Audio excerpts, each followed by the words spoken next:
Yo, what's good, y'all? Welcome back to the Music Spot. I'm here with third episode. Now, listen, it's been 2 years of taking a very long hiatus. It's been 2 years, but I have a very special guest with me today. Y'all already know the Music Spot is very chill vibe, so I brought a very chill person. I brought one of my brothers with me, very talented producer. I have my boy Jonalius, yo. Make sure y'all show bro some. Actually pronounced it right. Hey, bro, I listen, appreciate I that. got I gotta lock in. I gotta lock in for bro. But you feel me? Um, I had to bring bro on here for the third episode because this episode is gonna be special. This episode is gonna be the kickoff to when I start bringing more artists and start bringing more people aside from rappers and just start bringing everybody else that's related to music producers and things of that nature. I'm gonna start bringing them on the music spot, talk to them, get to know them, figure out who they are, what they like to do. And feel me, sometimes I like to dig deep and figure out who they are outside of music. You feel what I'm saying? So that's what the music spot is about. Y'all notice it's camera quality is better than last time, mic quality, all of that. But besides that, let's get to the host. Let's host. I'm chatting, bro. See, this is why I don't. This is why I don't. This is why I don't do it live, bro. Because I Two be years, chatting. bro. It's been 2 years, bro. Give me a break, 2 yo. Give me a break, years. yo. But to my guest, Jonalius, yo, what's good with you, man? How you feeling? Shit, we've been chilling, just came back from a long, let's see, what time is it? It's 4:20. Oh, perfect timing. 420, bro. Perfect timing, bro. Yeah, so I just came back from like a 4-hour day at work. I woke up, I had a little bit of a slump today because, I guess it's just Sunday or whatnot. Yeah. And so I went to work at like 12 and then finished the shift at like 3:30. I did not expect people to be ordering this much food past like 2 o'clock. I was Sunday, just getting bro. orders left and right. Yeah, it's Sunday. Sunday too, and like honestly, I think today was way busier than Friday, and that kind of says volumes, man. It's like I guess this is how people are ordering food now in the recession. It's just Oh, it's the chill people day. Ain't ordering nobody late. trying to do nothing, bro. Day. Trying to do nothing. Chilling. But yeah, so just came back and got everything set up for this interview. And also been going through some more photos from the car meet I went to last Friday. Shout out to everybody who came Okay. out to Tuna Friday on, I want to make sure the days are right, June 24th, 2022. It was mega lit. Saw a car crash, which was not very lit. There was a Nissan Altima and a Toyota Highlander Always SUV. the That Ultimas, bro. It's always the Ultima. Why does it it's have to be the always Ultima, bro? it's always the Altimas, yo, which is the crazy part. I'm gonna see if I can actually pull up the photo of the crash on here. Let's see if the camera can see this. Let's see. Get it to Oh, focus. There you go. oh, that's tough. Yeah, That's so bad. it was on the street corner, and there was like a mom and her child in like this in the Altima, and they were like carrying her to the side and shit like that. Luckily nobody was, I didn't see anybody like injured or like bleeding or anything, so Okay, like cool. everybody was chill, everybody was straight, which was That's the dope. most important part. But yeah, when that happened, it was crazy because I was chilling. I was literally taking photos of like my boy Colin. Yeah. Shout out to Colin if he's watching this. He drives a really nice 350Z from Okay. Nissan, also Nissan. And yeah, we were just taking photos and then just out of nowhere we just hear just loud ass crash, bro, and we just see like this whole stampede of people just start running towards this street corner, which Yeah. is like I would say like a couple hundred feet from where the Tuna Friday car meet was going down. And just everybody's running towards here, and then we get a little closer, and then we're like, "Oh shit, there's a car crash!" And luckily, there was cops, and there just so happened to be a fire station nearby, That's so dope. they made sure that the people who got in the accident they were straight. But yeah, like it could have been way worse, which is the crazy part. And also, I was just thinking about this that earlier that night too. There was a police chase that was going like up north on What's that going on in freeway. LA, bro? What's going on in LA, bro? Talk to me, yo. This ain't Yeah. LA, bro. This is Laguna Hills, California. This is probably like, I Oh, mean, I wouldn't say it's Cali like in the most general moving like a noise. GTA server from what I'm hearing, bro. Cali out here. G- My guy said GTA. I gotta get it together, bro. I gotta get it together, bro. This look like an online server right now. From what I'm hearing, bro, car chase, that we got car crashes with the Ultima. That's crazy, bro. That's With you. that's GTA lobby. Yeah, That's you GTA already. lobby esque, bro. It, but Yeah, I just remember seeing it was so funny about the car scene. So like I was driving to this car Mhm. meet and I just see like in the distance towards like where the I-5 freeway is. I just remember seeing like a helicopter above with like the searchlight and it was like Yeah. off in the distance. So I didn't think too much about it. I was like, okay, okay. And then I got to the car meet and this was like 8:55 p.m. So like the car meet usually doesn't start and really get busted until like 9:30. So it was like 8:55. So like there was a few people there and people were just started to show up and then I just hear all of a sudden like helicopter just going by because believe it or not I'm actually pull up that photo one more time. So right behind here I'm gonna focus again. So right behind this cane's like right here, Mhm. that is the I-5 freeway where those barricades are. That's Yeah. that's where the freeway was. And I remember just seeing it up north. We just heard a bunch of police sirens and they were just like going this way and there's like a helicopter above just following them, just going Yeah. up north. Yeah. GTA And server, bro. GTA GTA server, server. man. Yeah, and shit was crazy. And there's this group of guys who have some Beamers and stuff like that, also GTA shit.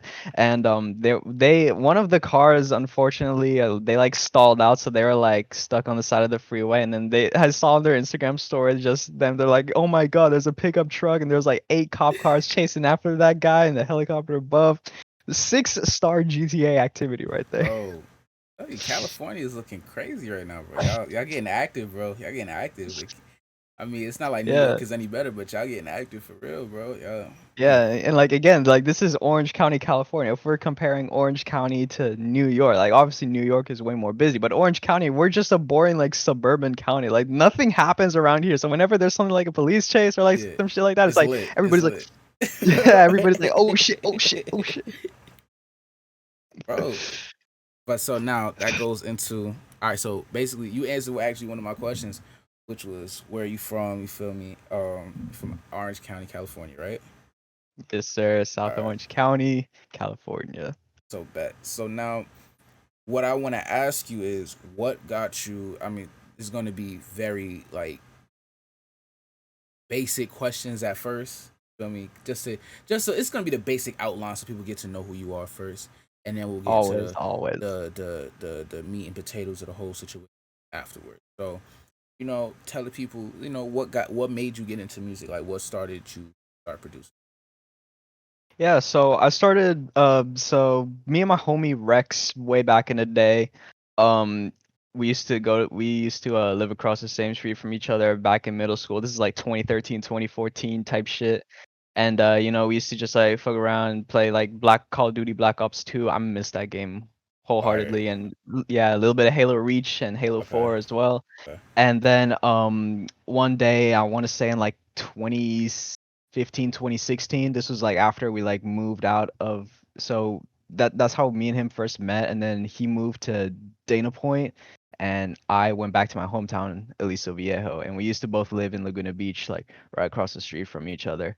And back and then in like 2016, me and him we started playing around on Logic Pro with some of like the loops and shit like that. We were just fucking around, just Yeah. making random ass beats on Rex's laptop. He had like a one of those like old crusty ass like white MacBooks from like Okay. the 2010s and stuff like that. Yeah. Yeah, it was like completely beat up, but I helped him like revive that shit. I like put in a new battery into it Okay. and I was like, yo, this is your new computer now, like let's put this computer to use. Dope. And so yeah, we started kind of just messing around with that field of just music and just stacking together just random drum loops and melodic loops and just trying to come up with shit straight on the spot. And then we also kind of like when he got his laptop working, he just happened to have like a GoPro around that time, so we would just like tie in together like music and start just a little bit of like photography, even if it was just like absolutely terrible photography on like the GoPro Hero 3 or something.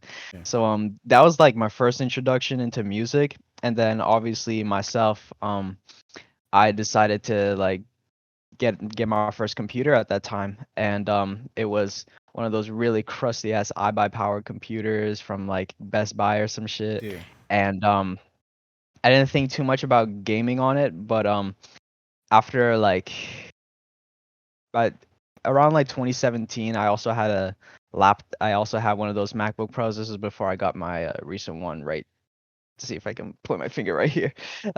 This laptop right here on my nightstand. This is Okay. it's a new 16-inch MacBook Pro, but before I had like a used 2017 MacBook, so it was quite decent.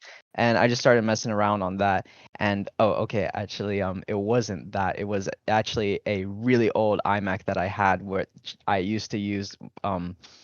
I downloaded Logic Pro on that. I have no Okay. idea how it ran it because it was like a 2009 iMac. So like it had like the processor literally had two cores, and Okay. my PC that I'm using to run this on has like eight.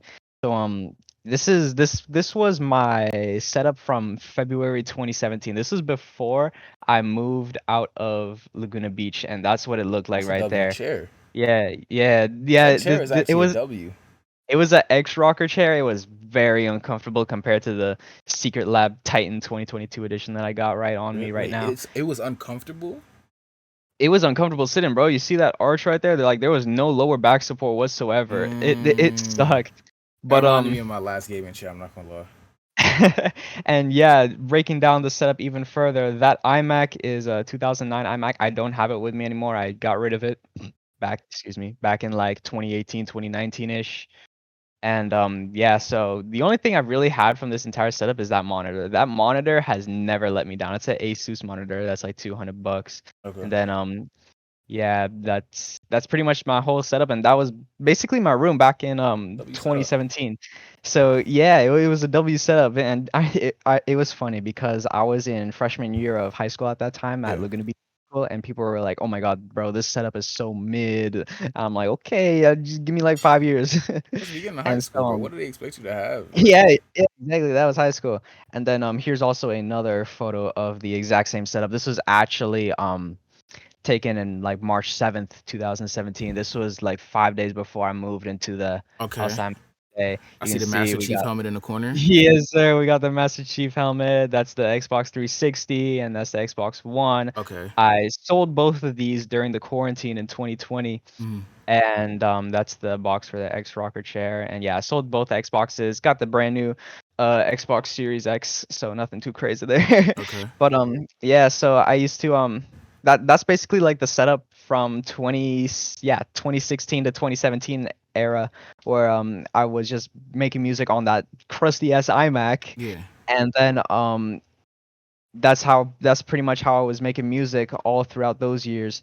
And then let's see real quickly. So yeah, basically I have like this whole album here too, where I it's a photo album where it's Mm, just photos of the setup, so I like to document everything. And then after I moved here originally, my setup for making music was right behind me. And then I decided back in like 2019, I was like, you know what, let's flip everything to this corner of the room. This was the OG setup from way back that's then. hard. That's actually So low key yeah, hard. I'm not gonna lie. yeah, this was way before I got like any like lights up in here or like studio stuff Yeah. and like studio monitors and stuff like that.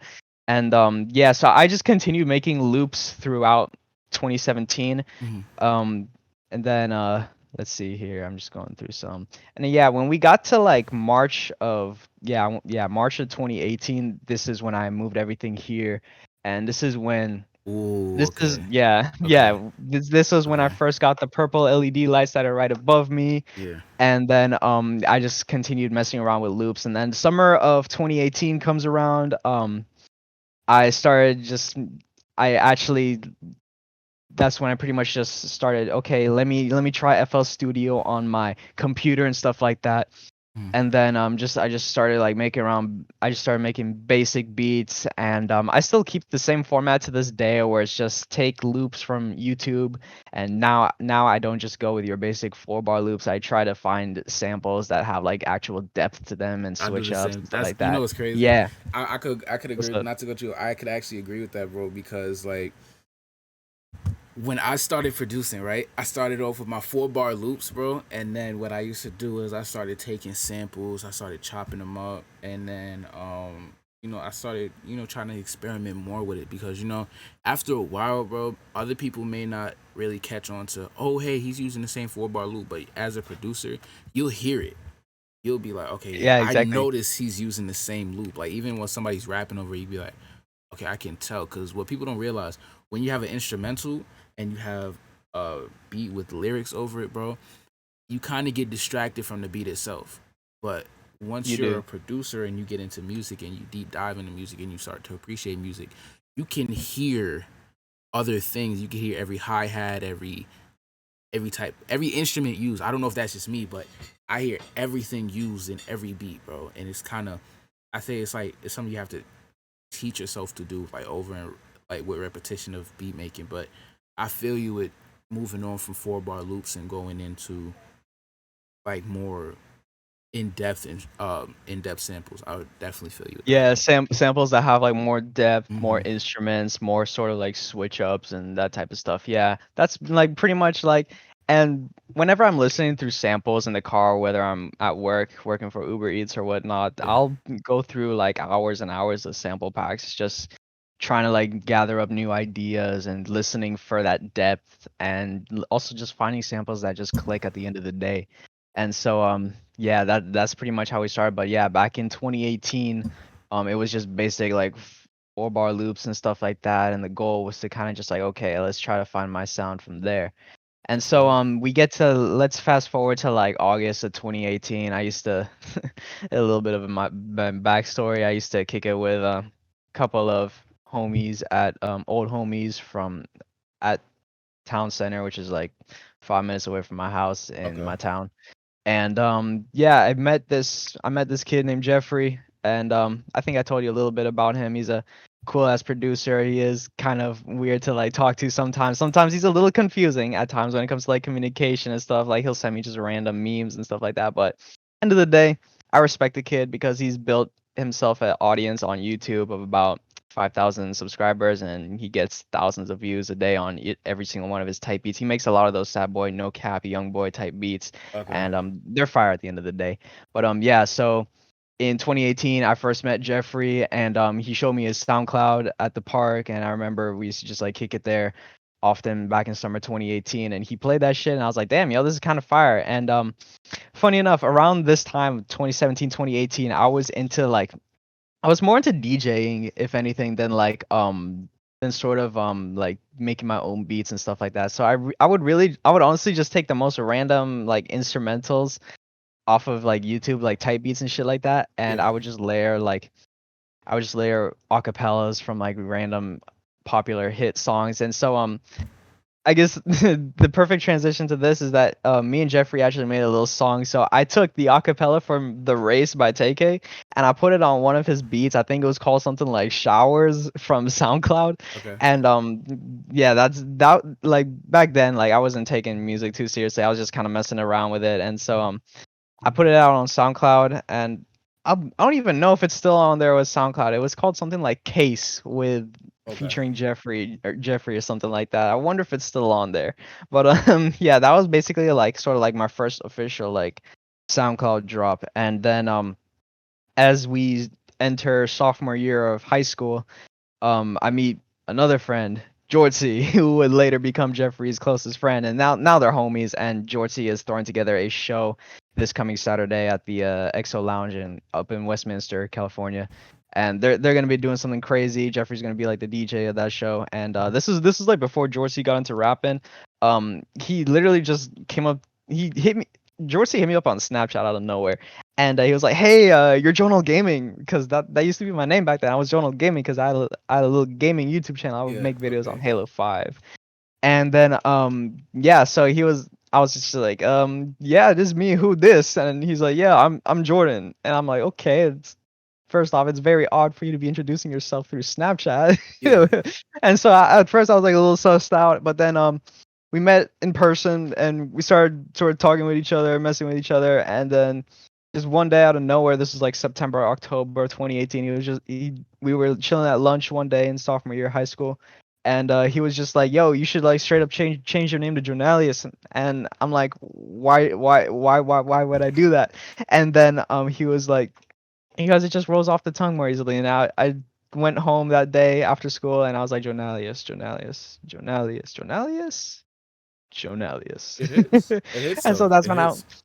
yeah, that's when I was like, okay, you know what? Full rebrand. I'm switching everything to Jonalius. And then as we entered 2019, this was, let's see, um I'm trying to think. My date's messed up. Fuck. um. Okay. No. So this was like September. Yeah. This was the beginning of sophomore year, Mm. which was like September 2017, not 2018. 2018 would be junior year.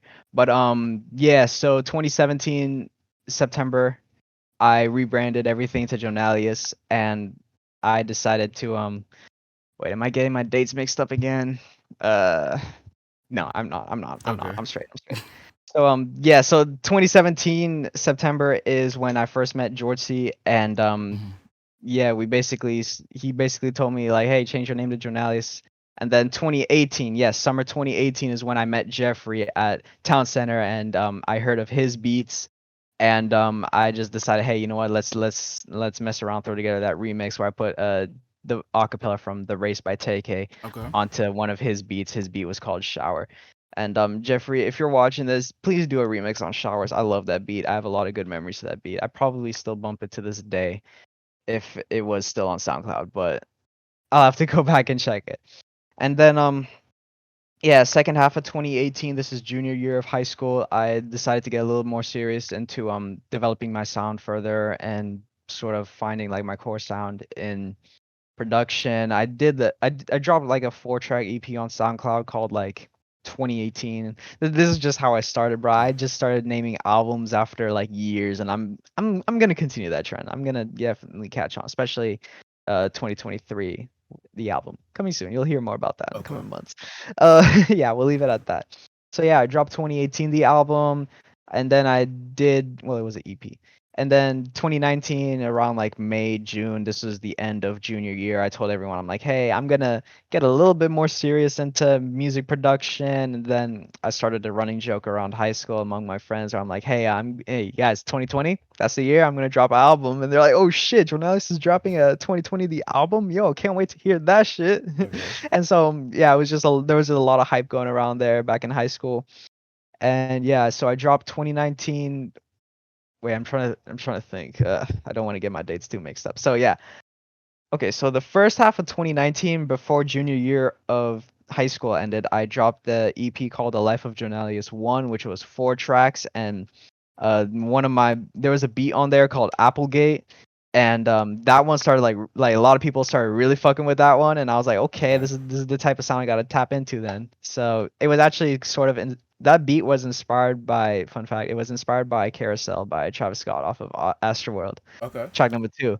So yeah, it kind of has like that same like bassy rhythm to it, but mixing was so shit. Like every single song that came before January 2021 mixing was just complete shit. So yeah, I was still getting started, and at this time, I wish somebody came up to me and was like, "Yo, put Soft Clipper on your project. It's Yeah. gonna change your sound forever." I just left the stock foodie limiter on that shit, and I wish I found out about the Soft Clipper sooner, or else I would have changed the course of history for Yeah. all we know it.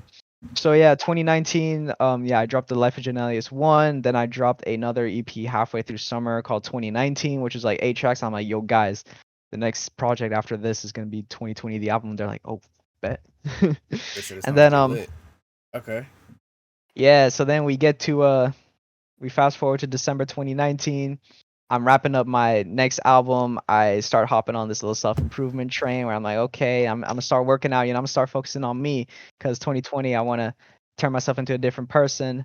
Self improvement goes on. Month later, get my second relationship. I get an actual girlfriend who actually like we actually like vibe together with, and I Yeah. was like, okay, yo, this self improvement stuff is kind of catching on. And then she helped me produce or she didn't really help me produce it, rather it was like already kind of done. I think she had like a say on like the final like 4 tracks or stuff like that. We were kind of just messing around the studio working on those. So that happened, and yeah, shout out to the ex though, because we went crazy in the studio when that happened. We was like cooking up instrumentals for I think the beats were like 18. Yeah, there was a beat on there called 18. There was Stargazing, which I later resampled that into another instrumental that went on the Spring Tapes too. And then yeah, so we were just making beats and stuff like that. And then so 2020 came around, I was like, oh shit, okay, let's drop this album. And then January 3rd, 2020, as soon as the top of the year came around, I was like, yo, album, it's out now. the debut Okay. Jonalius album. Go stream that shit, 2020. And then yeah, after a while, like, I was like, okay, shit's going kind of good. And then now this is where we get to the character development part. Okay. So Talk to me. barely a week into 2020, X decides to end things with me. I'm like, okay, yeah, okay, yeah. Back then I was a Mm. complete bitch about it, but looking back, I'm like, okay, It is what it I, is. yeah, it is what it is. And then looking back, I was like, okay, you know what? I did kind of fumble the bag here. I got too needy, but let's let's bounce back Bounce from this. word. Let's Gotta continue bounce back. focusing on me. And so yeah, I decided, you know what? Let's do another EP. I called it 1.5, The Life of Jonalius 1.5. I dropped Okay. that in like February 2020, and then the pandemic hit, and I was like, you know what? I'm gonna take a little break from music. I took a break from everything as soon as the pandemic hit, That's what I wanted to and ask then you. Actually, what I wanted to just ask you, because I know when the pandemic hit, it actually took a toll on a lot of artists and people, and I want to know like how did like COVID affect you? Like how did it? Like did it change you for the better or did it change you for the worse? Like what happened? What was your mental process during that state? shit. Well, at first, like honestly, I was just like, okay, you know what? I'm gonna just fuck around and just not do jack shit for like Yeah. the first 4 months. So yeah, because what was crazy was that literally like 2 weeks before the whole like COVID pandemic hit, it was like March 13th when like that was the last day of school. I still remember that day vividly, where like Yeah. I was in Mr. Morgan's fifth period economy class. It was about economy, and yeah, I remember like earlier in that day, like there was a lot of anxiety in the air because I was in orchestra too at the time, and I remember like that morning. It was yeah, it was second period. It was about like 10 o'clock when Governor Gavin Newsom of California has put out a statement saying like all public venues in excess of like 100 people are gonna be like closed or something like that. And then there was a lot of anxiety in the air in class that day because we were practicing for this concert at Soka University. And I Okay. just remember everybody was like, okay, well, if they're shutting down the venues that are like this big, then does What's that gonna mean that happen? schools are gonna get shut down? Exactly. And yeah, so fast forward to sixth period. Was it fifth or sixth? It was sixth period, yeah. So fast forward to sixth period, Mr. Morgan's economy class. We were kind of talking about it a little bit in there, and I just remember him talking about like, hey, let's say you have a vaccine ready by fall, and that type of stuff. I don't remember more from that. I wish I did though. Yeah. And then I remember also hearing that week in econ that the stock market was like in shambles because Mm-hmm. everybody was like, "Oh my God, they're gonna close businesses." Mr. Morgan, I think he mentioned a CNBC sort of article that was going around saying like, "Yeah, the hotel businesses like they're all gonna shut down and go out of Crash. business." Crash. Yeah, yeah, there was just a whole lot of anxiety. And then I remember like 5 minutes before like the school day was over, everybody was just lining up at the door in Mr. Morgan's class. Announcement comes on the speaker. At first, everybody thinks it's like the bell because I don't Yeah. know if you remember this from like high school, but like, does your like bell for like the end of the period also match like the sound as like the intercom when like they're making an announcement? Okay. I gotta think, bro, because that's actually been a hot It's minute, been a bro. I'm minute. not gonna lie. It's You been a got me feeling minute. like an old head right now. All right, so listen, it's been 2 years, bro. It's been 2 years. I don't I remember, feel that. but listen, I will tell you this, bro. When they did announcements, they have okay. So here's the thing with my school, bro. When they did announcements, they didn't have like a bell, like or like a thing, like a notification to say, all right, we're about to do announcements. They just used to come on there and just do their announcements. And it's like if you heard it, you heard it. If you didn't, you didn't. They'll say it again like 2 minutes later. But for me, right, what happened was it was May 13th, bro. I cannot forget this, right? It Okay. was it was March or May. I think it was March, right? March, yes. It's That's March. when Okay, March. it It was was. March 13th, bro. I was in my class. I was in my shop class, bro. And I was chilling. Everybody was chopping up. We was talking about how COVID is in all these different countries. Blah, blah, blah, blah. We cooling it. We not going. It's not going to affect us, right? Everybody's Mhm. thinking, okay, we gonna come back. We gonna come back. School. I think it was a Friday, right? was like a Friday or a Saturday. It was no, not a Saturday. Of course, not a Saturday. Friday, March 13th. I It, think I it think was that was Friday, the right? day. Here I'm gonna scroll through the calendar real It had to quick. be a Friday, bro. Because Yes, Friday, March 13th, yeah, 2020. because and this is what messed me up. This is what threw me off. Okay, so here's what threw everybody off, and I'm pretty sure I'm guarantee you felt the same way. And that Friday, everybody was like, okay, we gonna come back Monday, as we heard on the news Saturday. It was like the whole announcement. They was like, okay, yeah, everything's gonna get shut down. Woody whoop. He was like, okay, cool. I was happy. I was like, okay, yeah, we get a week off, cool. Because they was like, all right, yeah, Mm, we gonna come back in like the next couple months. We gonna be cool. And then I'm like, okay, a month turned to 2 months. 2 months turned to 3 months. 3 months to I'm like, okay, we're not going back. We're stuck here. Like we're so now I'm like, I didn't get a graduation. I didn't get a prom. I'm like, kidding me, bro? Like, what? So now I'm tight. I'm mad. I see everybody else going to like City Field, this, that, and the third, getting their graduation. My school ain't do shit for us. I'm like, wow. Okay, that's how it yeah, is. bro. At our graduation, like I think our graduation, they pushed it back into like July or something like that, and it was just a goofy ass like drive-in graduation, and Bro, at least it y'all was got that.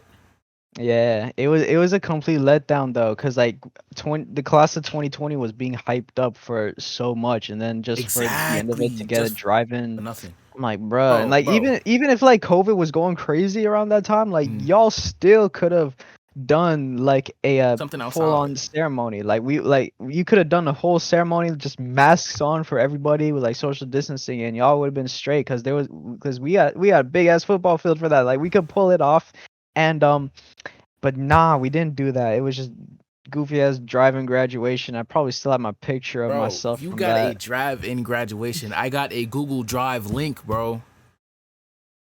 They We got said one I too. got a Google Drive link with the whole ceremony on it, bro. I was like, there's no way they actually sent me it. When I tell you I deleted my school email so fast, bro, I was like, I want nothing to do with y'all ever again in my life. I unfollowed their Instagram, all of that. I think I even have my school blocked. I have my high school blocked, all of that, bro. But it's like, Yeah, I feel it. bro, and you know what's really, I feel like it's so hypocritical, bro. Literally the next year, bro, they went to City Field and had a graduation over there. I'm like, if y'all could have did that there, why didn't y'all do that the year prior? It's not like anything changed. 2021 was still the same way as 2020, so it's like y'all just didn't want to do it for us or something. Like, what's going on? Like, Exactly. That's what I'm saying. Okay. Okay, wow. Our graduation was July 24th, 2020. It was supposed to be on June 3rd, 2020 or hmm, something like that. So they must be pushed it back nice. mad. Must be Here nice. here's my graduation picture right here. Must be nice, bro. It must be nice to at least have. You know what's crazy? At least you had that set up with the whole, the award and things. Like literally, all right. Let me tell you how messed up and ghetto my situation was, bro. It's just absolutely ghetto. They had they mailed me my cap and gown first of all. They Okay. mailed it to my crib, dropped it off at my doorstep, and then on top of that, I had to go pick up my diploma and my final transcript. Then on top of that, they sent me a Google Drive link, and that was it. No ceremony, no nothing. What did you give me my cap and gown for? Exactly. That's Mind on top, they gave me the wrong cap and gown size. On top of that, so you probably were like was it like it was too too small so short. you were ah shit. It So was above my knees, bro. So now, okay. what do I want this for? What do I want this for? Like, I don't. Yeah, exactly. Matter of fact, I was just thinking about it. Since you mentioned the Google Drive, if I actually let's see if I still have it in here. Cause it's funny because when they shipped out, okay, I don't want them to see the chair, but when they shipped out our like cap and gowns too, like they Yeah. gave us I think they gave us like a little card or something like that. I'm trying to find it. This is a Merry Christmas card. Fuck Christmas, bro. I'm trying to go through here and find it, but let's see. Aha, there it is. Okay. I'm pretty sure people who are watching this could try this out as well and see how it goes. I'm just trying to Okay. go through this basket of shit. Oh yeah, also here's my sort of medallion, the official medallion. Yeah. Y'all got one of the. You know what's Yeah. crazy? We got none of that. We got none of. You know, let me see. I have my diploma. Oh, so y'all schools cheaped out. That's messed up. That's messed up. High school ass. Bro. I'm not gonna lie. Yeah, like we Yeah, didn't even get. my diploma. Diploma. Is it?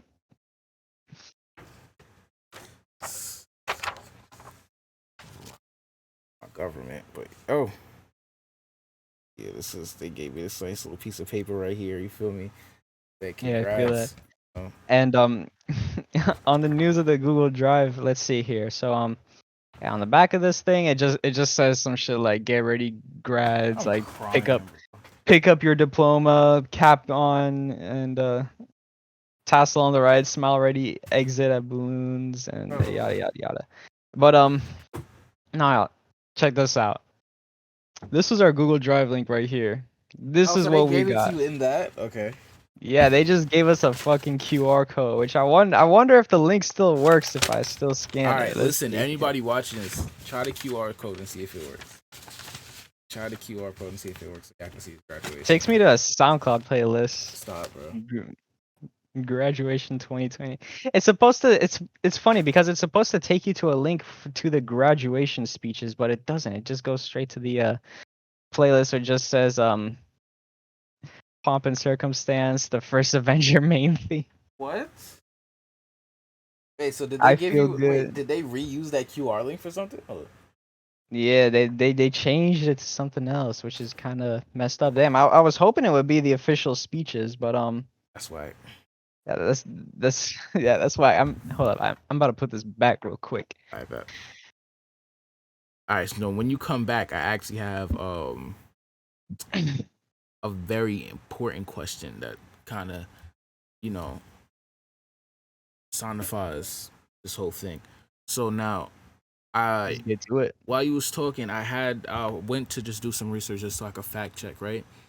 Hmm. And recently I know you dropped the Spring Tapes 2 and you recently dropped The Life of Jonalius 3. Now, That's right. before we get into those two, right? When you dropped your first body of work, what was the reception like for it?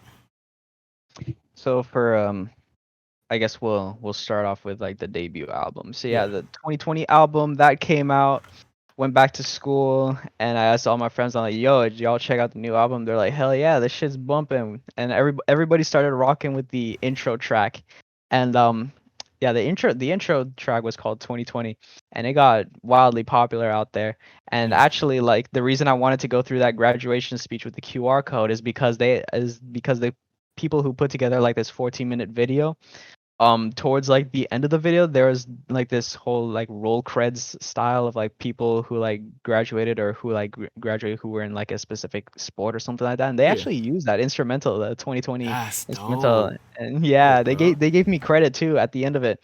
And it's kind of a letdown because I was like, damn, like this was a video that was meant to be shown at the At a uh bigger pep, event. at a pep rally, like where Mm. everybody comes into the gym and they like watch the presentation, which yeah, sometimes I like back then I was kind of down to think about it. I was like, damn, they could have played that 2020 song in a whole like high school gym with Exactly. like That a would have been pep rally with crazy. like thousands of people listening. Mm-hmm. That would have been absolutely wild to sort of have that experience too. I know that there's a Jonalius in a different multiverse who has probably Mm-hmm. gotten that experience Yup. of listening, of being able to sort of like be in the crowd to Yeah. hear his own music being played into a stadium like that. But if that didn't happen in 2020, it was probably never meant to happen. But I'm very confident about 2023 making something like that Of happen. Maybe course. not in the stadium or something like that. Man, But most yeah, definitely. so Oh no. yeah, so 2020 got a lot of positive reception as well. I almost said recession. That's how you know it's I'm hitting telling, hard, bro. That's how you I'm, know it's hitting I'm hard, bro. telling, That's how you know it's hitting, I'm, bro. tell, I'm telling you, we're probably going through one right now. But we'll say that for a little bit later. So yeah, so I dropped 2020, good reception, and then Life of Jonalius 1.5 came out in like February. It was a little bit mixed, I'll be honest, because Probably because some of the instrumentals just sounded really whack, and because I had Mm. like some weird like sound effects playing in the back of it. Yeah. Sort of telling the story, because like I was going through some shit after the breakup, because I was like, shit, like I got exposed for being a little too needy. I gotta switch it up. I gotta go 10 times harder on the music. So Yeah. I tried doing that. I tried distorting 808s. People didn't like the way I did it, and looking back, it was probably because I had the limiter on it instead of the soft clipper. And then yeah, so that one was kind of mid, and then I was supposed to do a summer album in 2020, but when the pandemic came around, I just completely forgot about music altogether. I would just Okay. sit up in my crib like shit. Like when the pandemic hit, bro, I wouldn't even do my online classwork because our school like administrators came out. They're like, yeah, those grades that you had before March 13th, those are gonna be effective for the rest of the year. If you get better, we'll make it better. They get worse, don't matter. Your grades are gonna stay the same. So I'm like, So basically, what's it the was point? like it don't matter if you go or not. It's just It wasn't the matter of like if it don't matter if you go. It was like matter. It was a matter of like basically they were telling you like if you don't do any of the online homework, it's like not gonna bother you at all. yeah, it's not gonna bother you. You gonna be straight. And yeah, what was also demoralizing at that time was that I was set to take my driving test at the DMV Mm. down in San Clemente on March 26th. 2 days later, I get the call where they're like, "Hey, we got to cancel this," and they didn't tell me shit about like when my next appointment was. Which later it would happen in July. It was like Okay. July 8th or 7th, somewhere around that time. That's cool. So yeah, but they didn't tell me that up front. A lot of people were getting mad at the DMV on Twitter and stuff like that. They're like, "Hey, why my driver test get like postponed? Yeah. Like when's it coming back?" So yeah, I just took that time honestly in solitude. In solitude. Okay. And then yeah, I honestly like fell off completely from self-improvement at that time and went into a little slump. And I would just every day I would just play Halo 5 on the Xbox or some shit like that. I would just play video games, just not do shit. Yeah. And then yeah, so June comes around though, and there's like a little hope in the air at this time because then I finally get a call from the DMV and they're like, "Hey, good news, we're gonna reschedule your driving test for July 7th." I'm like, "Okay, there's a little bit of hope in me. Let's start getting into some self improvement." And Yeah. then around this time, this is gonna get a little personal, but we'll lead up to the big finale in a second. Okay. Okay. And then yeah, so I decided, okay, you know what? Let's find online mentors on YouTube for self-improvement. And then Yeah. that's when I heard of this guy called Casey Zander. He was talking about like this he was talking about like he was making videos titled like full stack, how to be like a full stack 1% man. And then I Mm. started watching them and he talks about like the 5 key traits of being a man, which is like getting your health and fitness on point, which to Yeah. this day I still am trying to do that. Very essential. Having And then the second one was very interesting. It was like social intelligence, which is like the way you communicate, your Hmm. charisma, and how you dial those in to like have like your persona as sort of your identity like shift out. And a Yeah. third is like most important is very obvious, just have your money on point and stuff like Word. that. Indeed. And then the fourth was also like finding a purpose. And he also like he very strictly said this in the video that like until you have like your health and a little bit of money to your name and a decent ability to speak and sort of be like clear-headed in that field and stuff like that, Hmm. it's going to be very hard to find like your purpose, which was like Yeah. the fourth thing. So I was like, okay, you know what, as soon as I get my driver's license, I'm going to work my ass off at Uber Eats, stack some bread. I'm gonna continue to get a little ripped here, and I'm also with social intelligence. I'm gonna make some new friends here and there. So I was like, okay, you know what? Let's get a social life decently. Excuse me there. Yeah. So I was like, yeah, let's get a social life decently bussin'. And then yeah, life was good at that time. August came around, I got with a new girl, Mm. and but shit didn't go nowhere. I found out she just wanted to use me. It was just a one nighter. Mm. And at that point, Mm. I was like, you know what? Preach. Preach, brother. Preach. Fuck. Yeah, bro. At that point, I was like, fuck these hoes. Yeah. Not Word. not Indeed. literally, but like let's ignore them. Hmm. Let's do 6 months of this whole Casey Zander self improvement type stuff. And so Yeah. I started getting it and like reading up about concepts, self improvement concepts such as nofap and semen retention. Yeah. And I was like, hey, you know what? Let me try this for like 6 months straight. And honestly, those were the craziest 6 months of my life too. From August 2020 going Okay. to 4, 5, 6 till like February 2021. So yeah, so through that time, I was just working on my next album, which was The Life of Okay, wait, wait, Jonalius. wait, wait, wait, wait. Talk to me. All right, now, you can't say that and then not talk about it. What happened in that 6 months to why you said it was the craziest 6 months? Talk to me, bro. Well, shit, where can I start? So, yeah, from like August through December, like obviously like I was making music, I was getting more experimental with like melodies and samples and stuff like that. And I just continued working really hard and I started stacking like my first $2,000-3,000 and I was like, okay, we're getting Okay. somewhere, we're getting somewhere. I'm feeling great, you know. Yeah. And then obviously I continued working on myself and stuff like that. So there was like a lot of character development during that time. And I also started going to this little car meet called Tuner Friday. This was like the first time I started like going there. I started making some friends and stuff like that. And then let's see what else happened during this time. Yeah, I just started like meeting new people who went to different high schools who were at this car meet, and I just started like getting like socially involved into the car scene at Mhm. that time. And then yeah, so January comes around, or actually not January, December. December comes around and I'm like, hey, you know what? I'm gonna be turning 19 in about a month, Yeah. but which is gonna be like 1 year closer to my 20s. And I was like, you know what?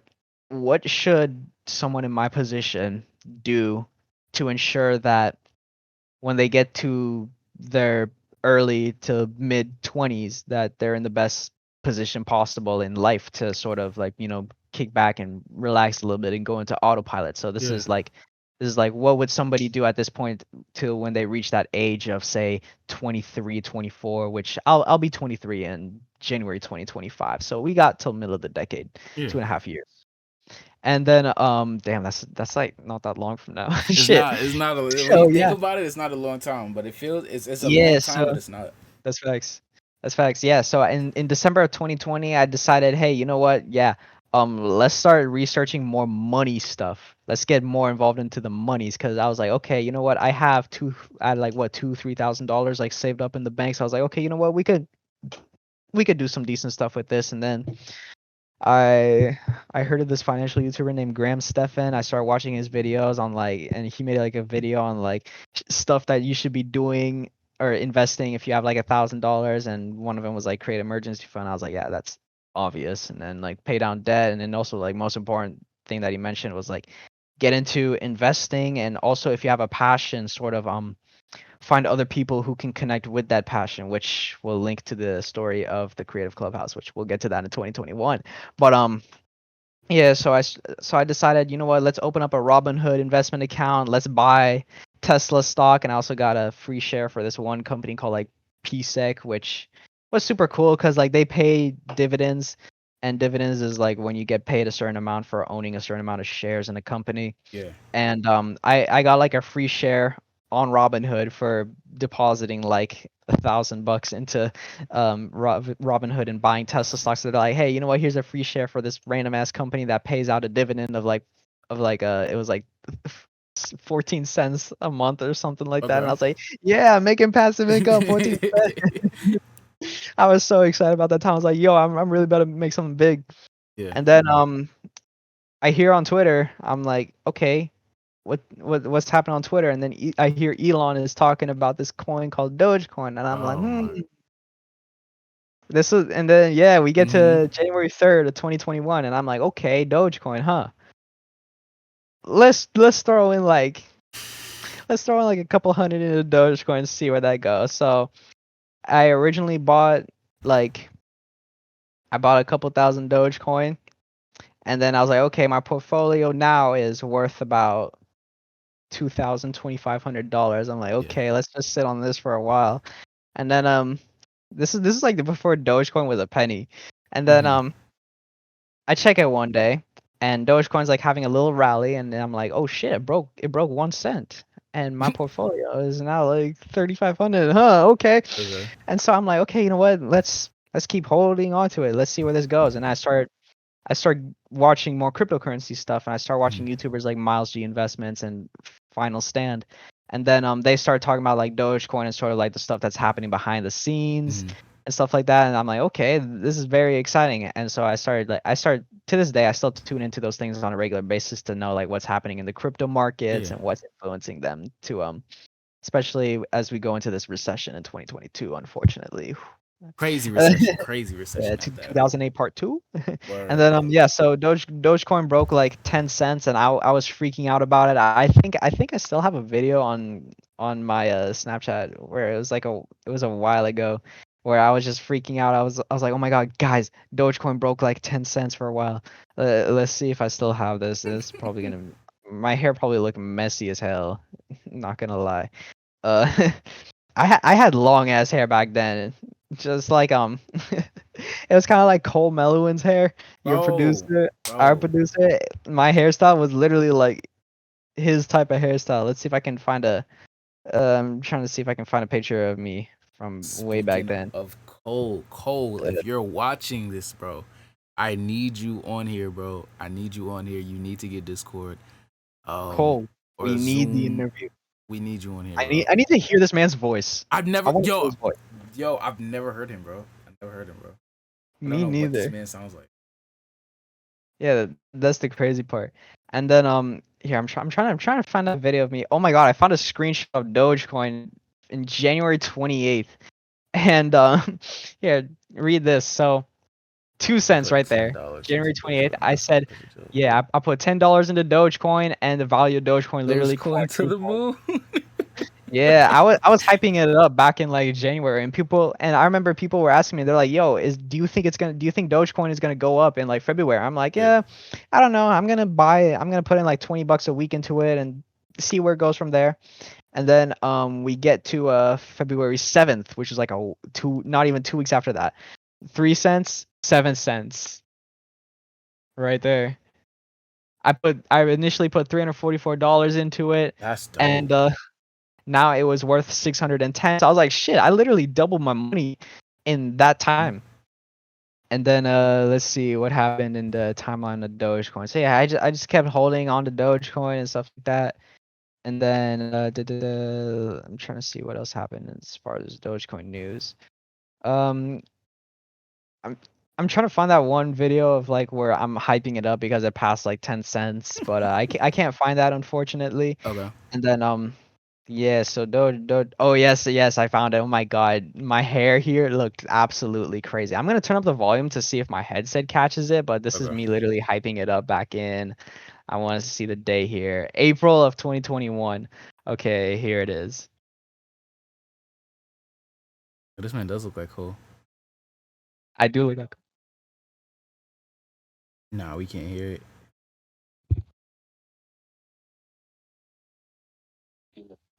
We fucking did it, and it's only April. We're gonna hit 20 cents by September. We're gonna hit $1 next year. We're gonna hit $10 in 2025. Okay. My Dogecoin, I literally do it right now. Okay. Yeah, so I was Yeah. like, shit, Bro was hype. Bro it was hype. reached 10 cents. We're probably gonna go to 20 cents by September, and it was in 20 or no, I said 15 cents by September of 2021, Yeah. and it ended up being at like 22 cents. I was like, shit, I was actually kind of almost on the money there. Yeah. It was actually a little bit above 30. So yeah, at that point, shit was getting hype, Mhm. and yeah, I like if you take me to like the big run up of Dogecoin on May 7th, dude. When I tell you that seeing my Robinhood portfolio in a matter of 8 months go from $3,000 Mhm. to ten That's thousand crazy. dollars, That's crazy. that was life changing for me. I was at Mhm. the car meet too. I was telling some friends, and I was like, "Yo, yeah, I bought Dogecoin, and it's like 70. It was like 70 cents, and I'm like, dude, my portfolio is literally worth like $10,000. Like this is a crazy amount." That's dope. And yeah, that shit was crazy though. I sold a little bit of it, put it into savings, because Yeah. like I didn't know what else to do with the money, except buy more Tesla stock, of course. Tesla to the moon, by the way. Bro. And Okay. then Mhm. yeah, so that's what happened with Dogecoin. I still hold it to this day. I have like 50,000 coins, Okay. and yeah, that's just been happening now. And I actually I wanna cut to a little bit back to the Creative Clubhouse and sort of how that originally formed. So Before that, before you get there, What I did want to ask you before you get to the ask you, since you were talking about stocks and things of that nature, right? I had this conversation with the podcast I was on, right? Mm-hmm. Um, what is your views on artists and people or what we do?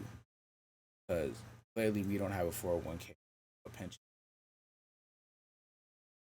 How do you feel on artists expanding past music? Like, branching out into other things. What do you feel like they can expand their portfolio and what they do besides just music? Oh, so like if they want to like teach other people about investing on the side in addition to music, like what would they do?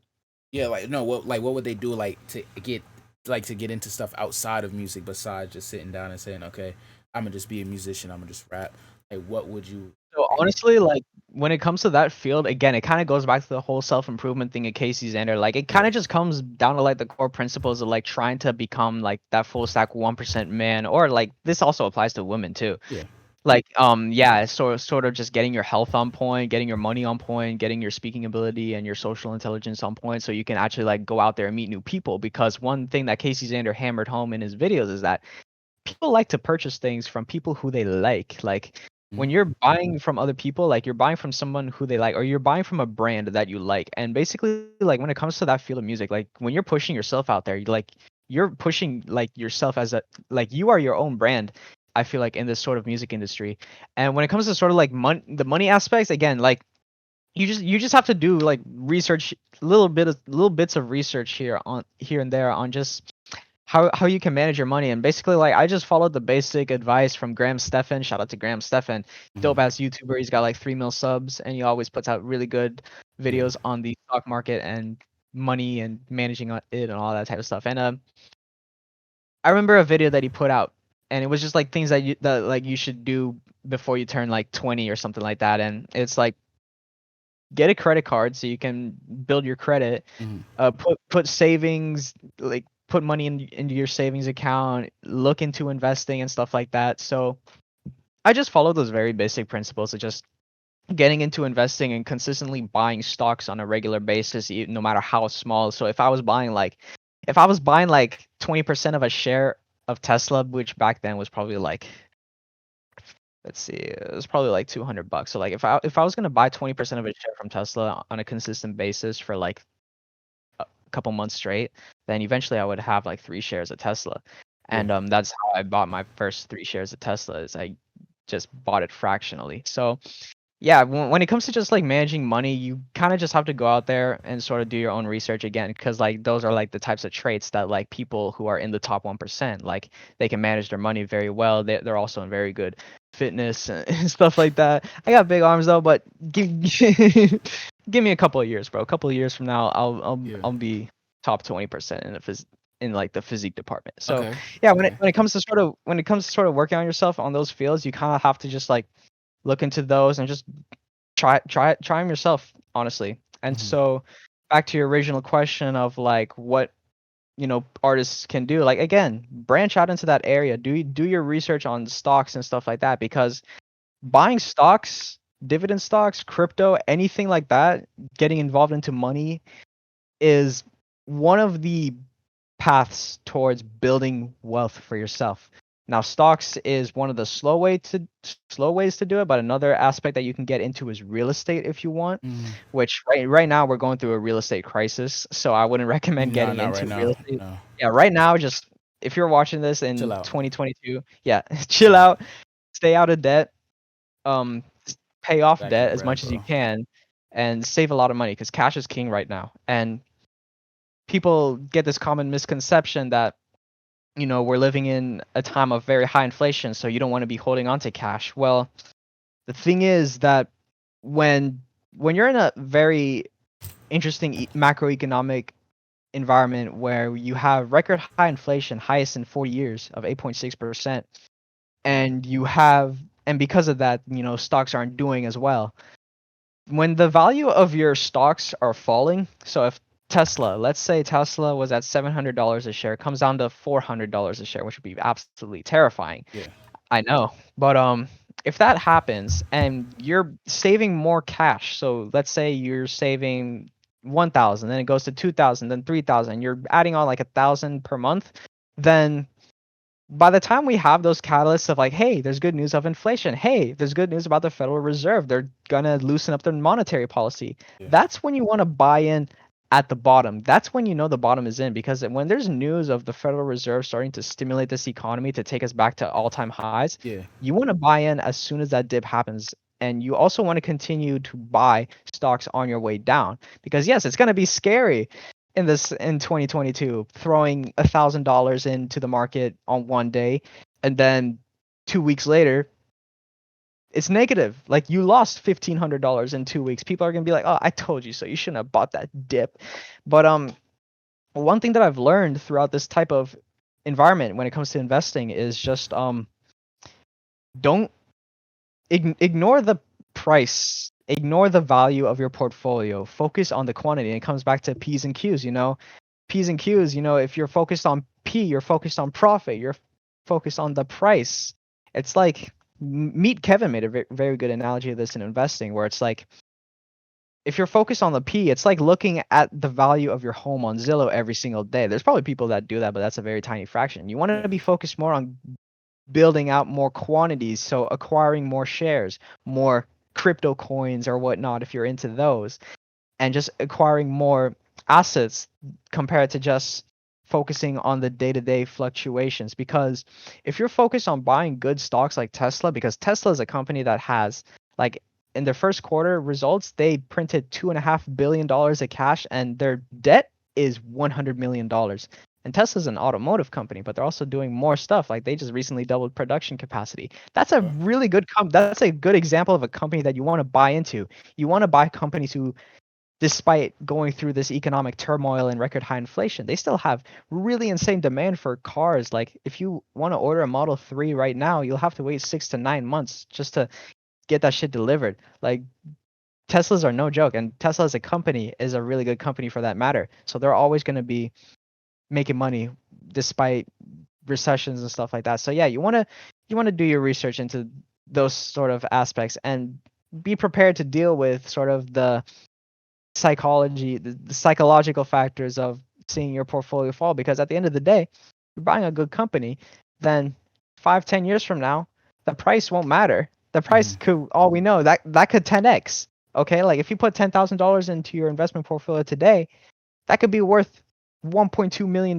in 2032, 2035, when the market actually goes crazy to the moon after this whole inflation recessionary news passes. Because just like anything with bad news, at the end of the day, this too shall pass. The storm always passes. There's always the grass is always greener on the other side. Man. Yep. So now, let's get into So now we got out of the. I like to get the outside of music part out first. Now we gonna get into the potatoes of the music stuff. When you made the Spring Tapes 2, right? Mm-hmm. What was the process behind that? Because I know every artist has their own process behind how they make their tapes, or like what inspired their tapes. So what was kind of your thought process behind putting that tape together? Yeah, so it was mostly the same process, going from the same thing with the Spring Tapes 1. And we'll take this back to February of 2021, January, around that time. So Jortsy put out a TikTok saying, "Hey, attention all underground artists and producers, if you he pitched himself out. He was like, "Hey, my name is Jortsy. I'm an artist from Aliso Viejo, California, and I want to put together a group chat of, other artists so that we can all collaborate and make music and stuff like that." I'm trying to find the exact TikTok that he put out, and I'm going to show it on here on the screen real quick. So basically what happened was that he put out this TikTok. He created this group chat called the Your Favorite TikTok Creators group chat, or he abbreviated it to YFTC Mob. And he worked together with another artist who is currently in our group chat, Suf the Radio Kid, to create this group chat. And then I basically hit up everybody in there. I'm like, "Hey, yo, I got 8 beats lined up." I remember specifically reaching out to a bunch of other artists. I was like, "Hey, you, Black Sky, you said you take inspiration from Travis Scott and Juice WRLD. I'm gonna need you on this beat right here. And I sent him Faithful and To the Moon. We went crazy on the beats. And yeah, To the Moon featuring Black Sky off of the original Spring tapes. That is inspired by Dogecoin. Okay. But yeah, so George C put out this TikTok, and this is basically how like the YFTC mob, your favorite TikTok creators group chat, came to be, which would now be known in 2022 as the Creative Clubhouse. So this is the TikTok.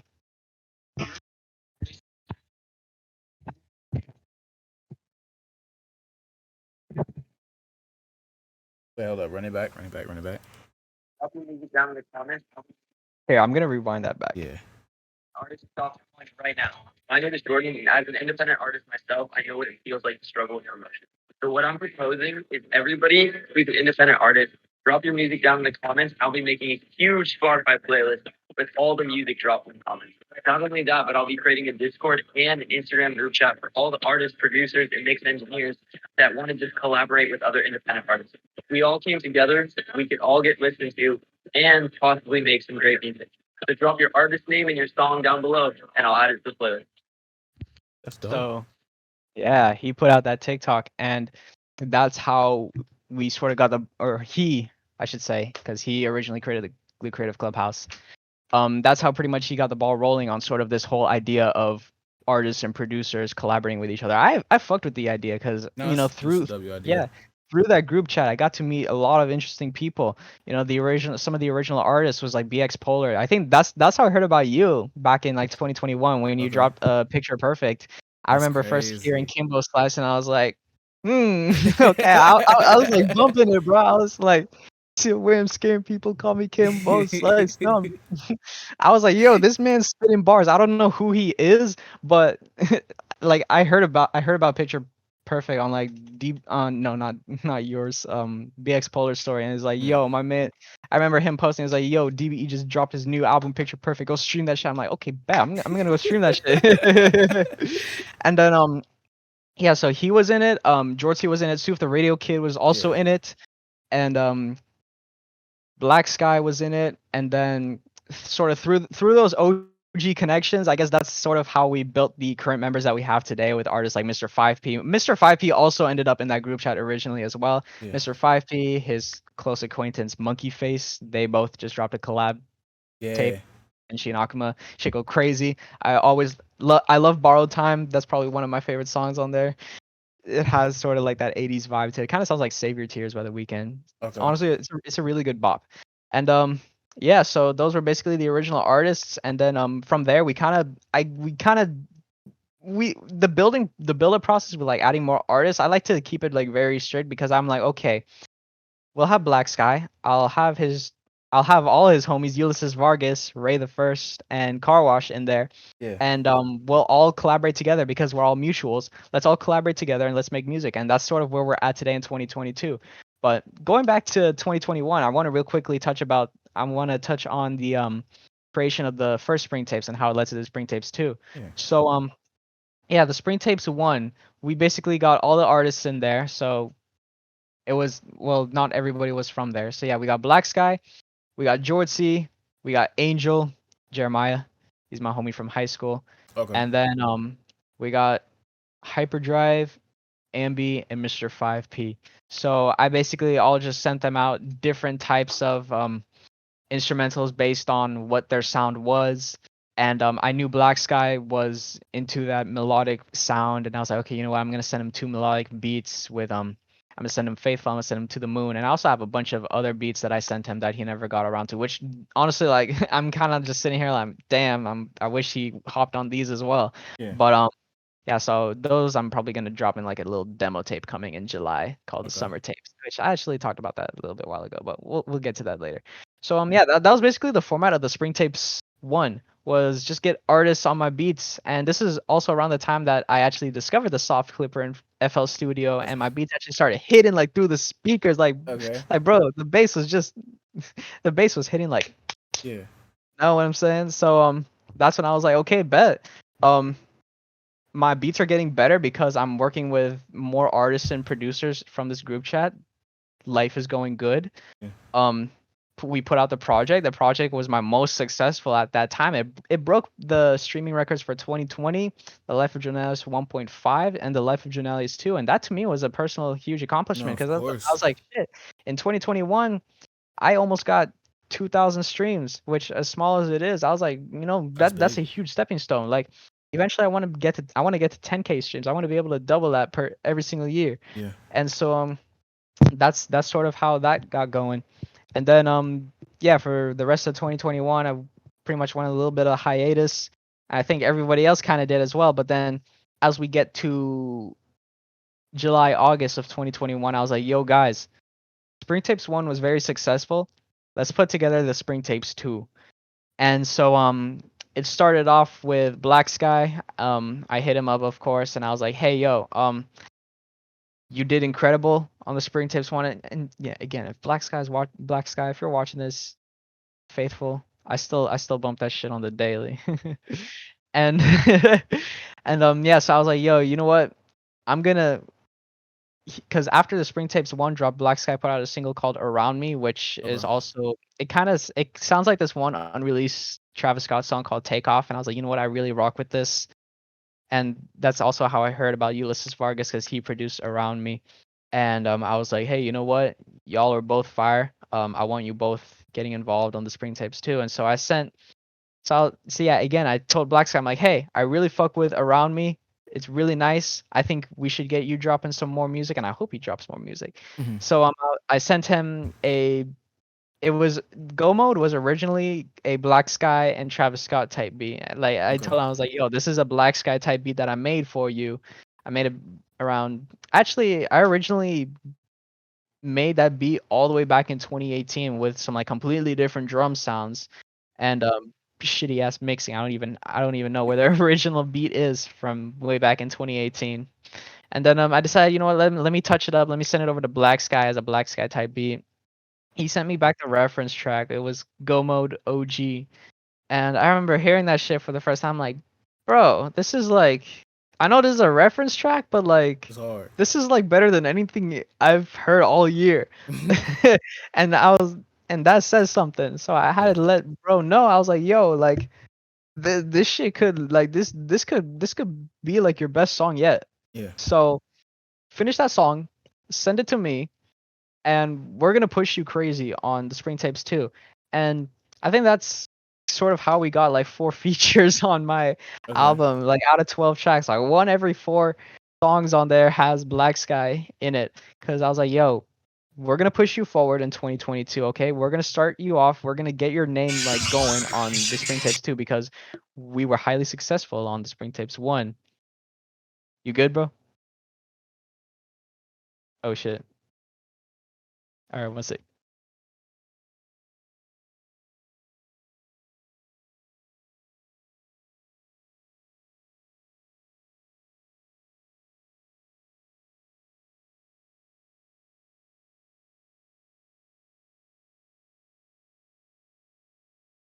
Okay, go ahead, bro. I'm so sorry All right, about we're that. back. We back. All right, good. Yeah, so I told Black Sky, I'm like, yo, Spring Tapes 1 was incredibly successful. Let's continue this going in 2022. And in 2022, I want you to put out more work. And he's only dropped like one song, so he dropped another one on SoundCloud called Bleeding. And he needs to drop more music because I'm like, bro, you have like 3 monthly listeners on Spotify. You need to push your music out Yeah. more. So yeah, again, Black Sky, if you're watching this, drop more music. Thanks. We need that shit. Stop holding it back. Exactly. So You, watch this. We're gonna have to do a part. I know we're gonna have to do a part two.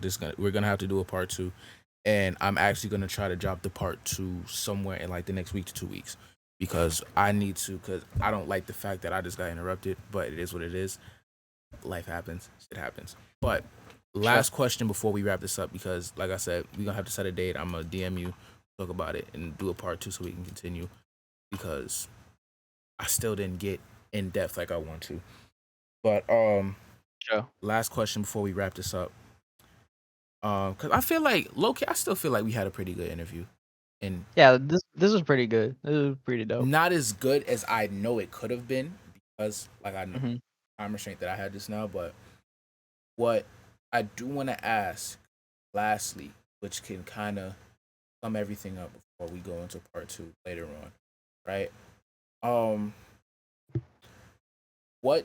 who was your biggest impact producer wise? Because now I can't use artist wise for you. I have to use wise. Like, who's one of your motivations wise that drive you to be like the best producer? Yeah, so basically like the person who first like inspired me to start like producing more music, obviously I gotta give it to my boy Jeffrey, even though me and him don't talk much and like he can be a little weird sometimes. I still respect him at the end of the day.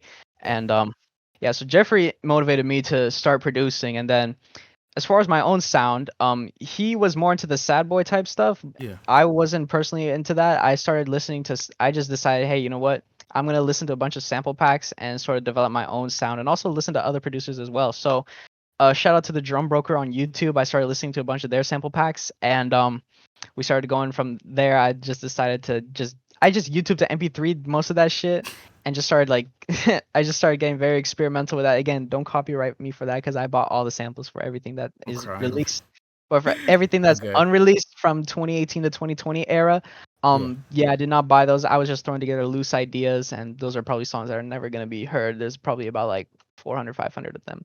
But yeah, as for producers who influenced my core sound in the past 4 years, like ever since I started in 2018, I gotta give it to Southside, Metro Boomin, Frank Dukes, um, and AG. AG has been Okay. like AG does a series of sample packs called the AG Wavy Sample Pack Yeah. series, and he has about 29. I've been waiting for the 30th volume since January of this year. Okay. He still hasn't dropped it, and it's almost July. I'm like, bro, AG, you gotta drop Wavy Sample Pack 30 so I can go crazy on them. Because every time he drops a sample pack, I'll go through all 12 samples and just chop right through them, just throw my own drums on them. Every time he drops a sample pack, I feel like my sound gets like 10%, 20% better Okay. every time. So Okay. yeah, AG has been a huge influence. Frank Dukes, he's also crazy with the sample packs. He created a thing called the Kingsway Music Library, which the concept of that is absolutely amazing because he's like, hey,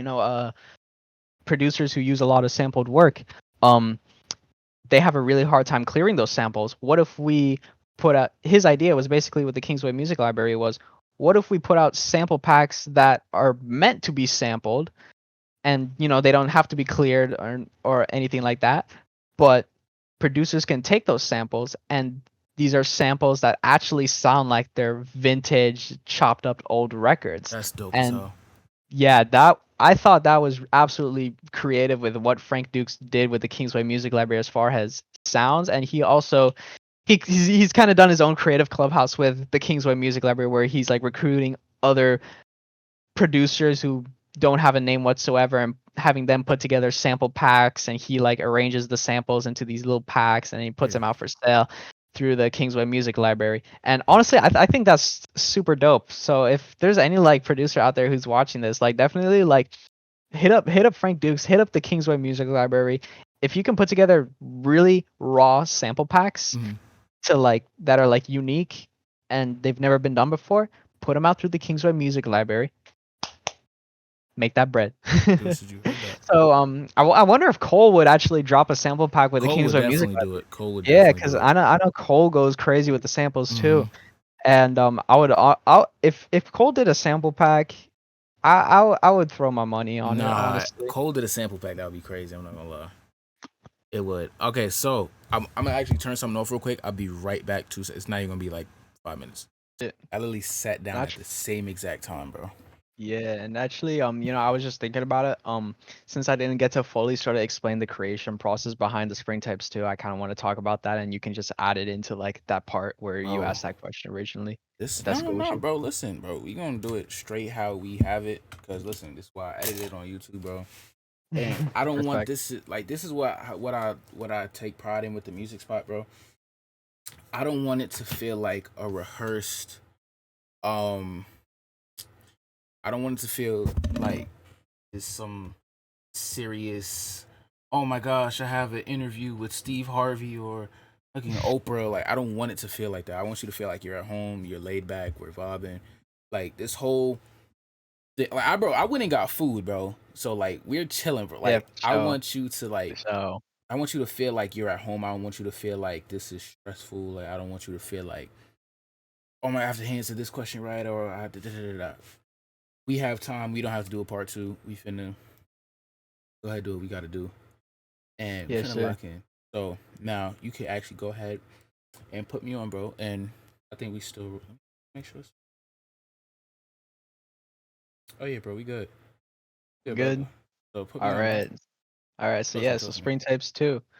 So following the success of the original Spring Tapes 1 in 2021, that was the bop of the summer. I was going around the car meets at Tuner Friday, meeting new friends, showing everybody the music. I was introducing people to Black Sky, and they're like, "Yo, this dude is fire! What?" And yeah, so I hit him up. I'm like, "Yo, you're gonna be the feature artist on the Spring Tapes too, because in 2022, I want you putting out a lot more music because." At this time in 2021, he had like 2, 3 singles out, and I was like, "Yo, you need to build your discography in 2021." To this day, he still hasn't done that. And it's almost July, which is rather concerning. But Mm, yeah, so I put him on the Spring Tapes too, like yeah. really really pushed him forward with 4 features. I hit up all the other artists. We got all in. And Sorry Jacob's a homie from my hometown of Aliso Viejo as well. And I got him on 2 songs. I got him on Abyss and Rodeo. Rodeo is one of my favorite songs from there. Straight up, the intro sounds like something out of Halo or something, with like the grand like instruments and the choir in the back and shit like that. That was a lit track. And then yeah, George C was on the tapes. We got Stoof the Radio Kid and his homie Lycos on it as well. And then we got you and BX Polar. Y'all did your thing on Backstreet Poetry. That was a beat. Honestly, I made that right off the cuff too because I had a beef with one of the artists who was supposed to be on the Spring Tips too. And Okay. yeah, we had like a little disagreement, but recently we just caught on and we're all good and shit like that, but we're not gonna see each other ever again in person. But Oh damn. Okay. yeah, so we had a misunderstanding, and honestly, like I don't want to hurt his feelings, but the song that he wanted to have on the Spring Tapes too that we recorded together, I'm not gonna lie, that wasn't exactly the best song. I think he could have done like It 10 was times butt. better. Be honest. Was it butt? It was garbage. It It, was. it was us, yeah. Yeah, I just felt I just felt like he didn't put his best into it. I felt like he could have done better. So yeah, we cut that, and then this I was originally supposed to drop the Spring Tapes too in March of 2022, but because of everything that was happening with this dude, I was like, okay, let's come back to square one. Let's take our time. Let's push this back to April, Okay. and let's really like let's make something that like hits. Like let's make sure every single track does not miss. And we did that with Backstreet Poetry. We gave it like a Kendrick Lamar, J. Cole type Yeah. of vibe, sort of chill, just champagne, SWV, light us up in the air. That song slaps. Obviously, I could have done a little better with the mixing No, on a couple of tracks on the bro. tapes, but I'm gonna be honest. that Sorry to cut you over, bro. I'm gonna be uh, honest. Well, I actually listened to the Spring Tapes 2 in my front yard, bro. And when it dropped, I was in my front yard with my mom and my pops. And it mhm, hit, bro. I feel that it did. Yes, and when the Spring Tapes 2 release date came around April 8th, I put up an early SoundCloud link earlier that day. I was like, "Hey guys, it's gonna be exclusively out now on SoundCloud 12 hours early." I was at work too, and That's how I when bumped it I too. decided to drop it, yeah, and I sent y'all the Google Drive link in the chat in the Creative Clubhouse group chat, Mm-hmm. and everybody was like praising each other. Mr. 5P was like, "Yo, D.B.E, you did your thing on Backstreet Poetry." He's like, "Yo, Black Sky, the intro was crazy." And Black Sky was hyping y'all up too on Backstreet Poetry. Yeah. He's like, "Yo, this Backstreet Poetry song is crazy." And then yeah, so I'm honestly like I'm beyond satisfied with how that whole album came out. I even did a listening party early in February 19th, 2021. It was supposed to be on my 20th birthday, but COVID was still happening in January, so I decided, you know what, let's push it back a whole month, and that happened. So I gave everybody like an early preview of the whole album on February 19th before we completed those songs like Pockets, Backstreet Poetry, and the outro Intoxicated with Black Sky. And yeah, that was a really interesting experience too, having a listening party and all that stuff.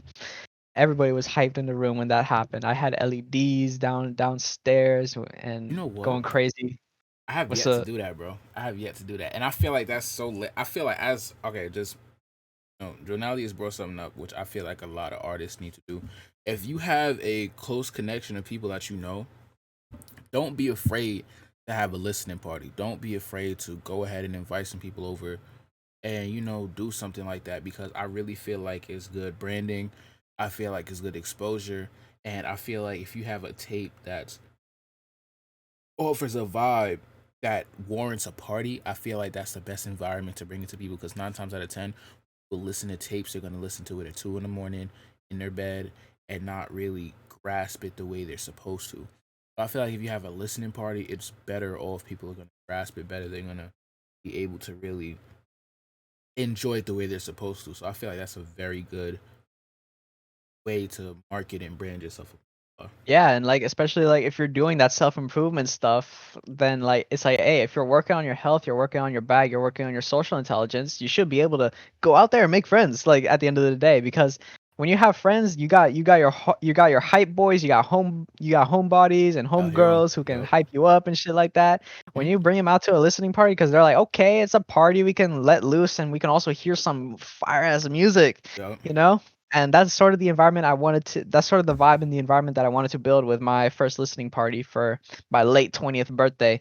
Yeah. And shit went crazy. Shit went That's crazy. dope. I was beyond satisfied with how that went. I just wish it happened on January instead of February, You because know. You know what you having a do. birthday party a month late. You know what you do have What's to do up? though. I will What's up? because you've been telling me about it. I've been listening, right? You've been telling me you've been going to card meets, right? Gotta have a listening party at a card meet. Gotta do that. But once, like whether it's around your birthday or around an album drop, you gotta do that. Hmm, that would be Think interesting. about it, bro. Think about it. I ain't gonna say too much, but what if we did one for the next tape? I'm not talking about too much to lose, but I'm talking about the next one. What if I just play a couple tracks? Okay, Just put it wait, at the car meet. wait. Okay, this is. Like dead ass, I'll plug in my phone on I'll plug it into the aux and Mhm. I'll just put it in on the car and just have everybody just crowd around and be like, "Hey yo, y'all listen to this tape. Let me know what y'all think. Let's start vibing." Watch this. I may do that. This is actually my next question for you. So, talk to me about upcoming music that you have coming up, bro. Ooh, upcoming music. All I want right. all the So tea. I don't hold nothing back. I want to know what's popping off. What is Jonalius bringing the music industry in the next couple months for 2022? What are you bringing to us, bro? I don't think y'all ready, man. But shit. So the next thing that's on the play, actually, I'm gonna drop one more solo project this year. It's gonna be my last one until 2023. Which next album, while we're talking about future projects, my Okay. next like official like big album is going to be called 2023. And Hmm. yes, I am going to be paying homage to my OG album 2020, which was almost 3 years. Oh my god, that came Yeah. out almost 3 years ago. And actually, what's funny is that 3 years ago, I was working on the first tracks for 2020, the album, which it's still up on Apple Music. That's the album cover right there.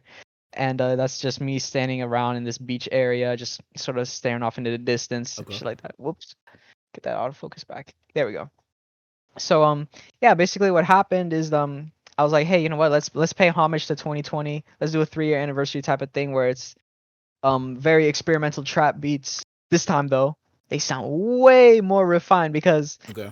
Stuff after thicker. everything that's happened in the past 3 years with the Creative Clubhouse working on both spring tapes, that helped me develop my sound much more further. And I feel like now going into 2023 with this 2023 album, that's gonna help me put out a sound that's so refined and yet sounds almost experimental. Because as we know, in 2023, 10 years ago, Yeezus came out with Kanye West, and that was Mm. very experimental. That Yeah. pushed hip hop. What if I did something similar but with on the production side? That's the goal for the 2023 album. But coming back to what's coming out real soon, So in July, I'm going to be putting out my last album of 2022. This one's going to be called The Summer Tapes. It's going to be a collection of just old beats from going way back to February 2021 till now. Basically beats that I made during the production cycles of the Spring Tapes 1 and the Spring Tapes 2. Just a bunch of loosies that I had laying around that never He doesn't got mean vocals on cigarettes, them. yo. He does not mean cigarettes. Go ahead. Go Yeah, ahead. so yeah, so just a bunch of old beats that didn't get to see the light of day, because some of them I was going back through them like a couple months back, and I was like, yo, I wish Black Sky hopped on this beat. I wish Mr. 5P went on this beat. I wish Ulysses Vargas went on this Yeah. beat and all that type of stuff. So yeah, I'm gonna be putting out a little demo tape, the summer tapes. It's gonna be coming real soon, and I'm gonna be tying in some promo with the car scene. I'm gonna be shooting B-roll of like cars at car Gotcha. meets and just people just vibing out and stuff like that. And I want to put my music on top of that and just use that as promo music or Oh promo yeah. trailers per se, and put that on Instagram and sort of tie it all together. So y'all gonna see very soon that's gonna be happening. And then so yeah, that's gonna be my last solo project until 2023. But because the spring tapes, both volumes, they introduced me to this idea of working with other artists and how that could help me push out my sound further. Mhm. I decided to do something new for once in 2022, and that is in the second half. I want to help artists make entire projects, which is something very new to me. That's the next question. I'm glad you brought it up. I'm glad you brought it up. That's actually my next question. So, with upcoming music and everything you have, right? Who was an artist or what artists, since you're a producer, see, this is why I like having producers on here, y'all. Because I could stretch my questions a little better. What artists would you like to do collab tapes with or do collab songs with that you either have worked with and you would like to expand on it, or that you haven't worked with and you would like to set a foundation with them? Who would you wanna?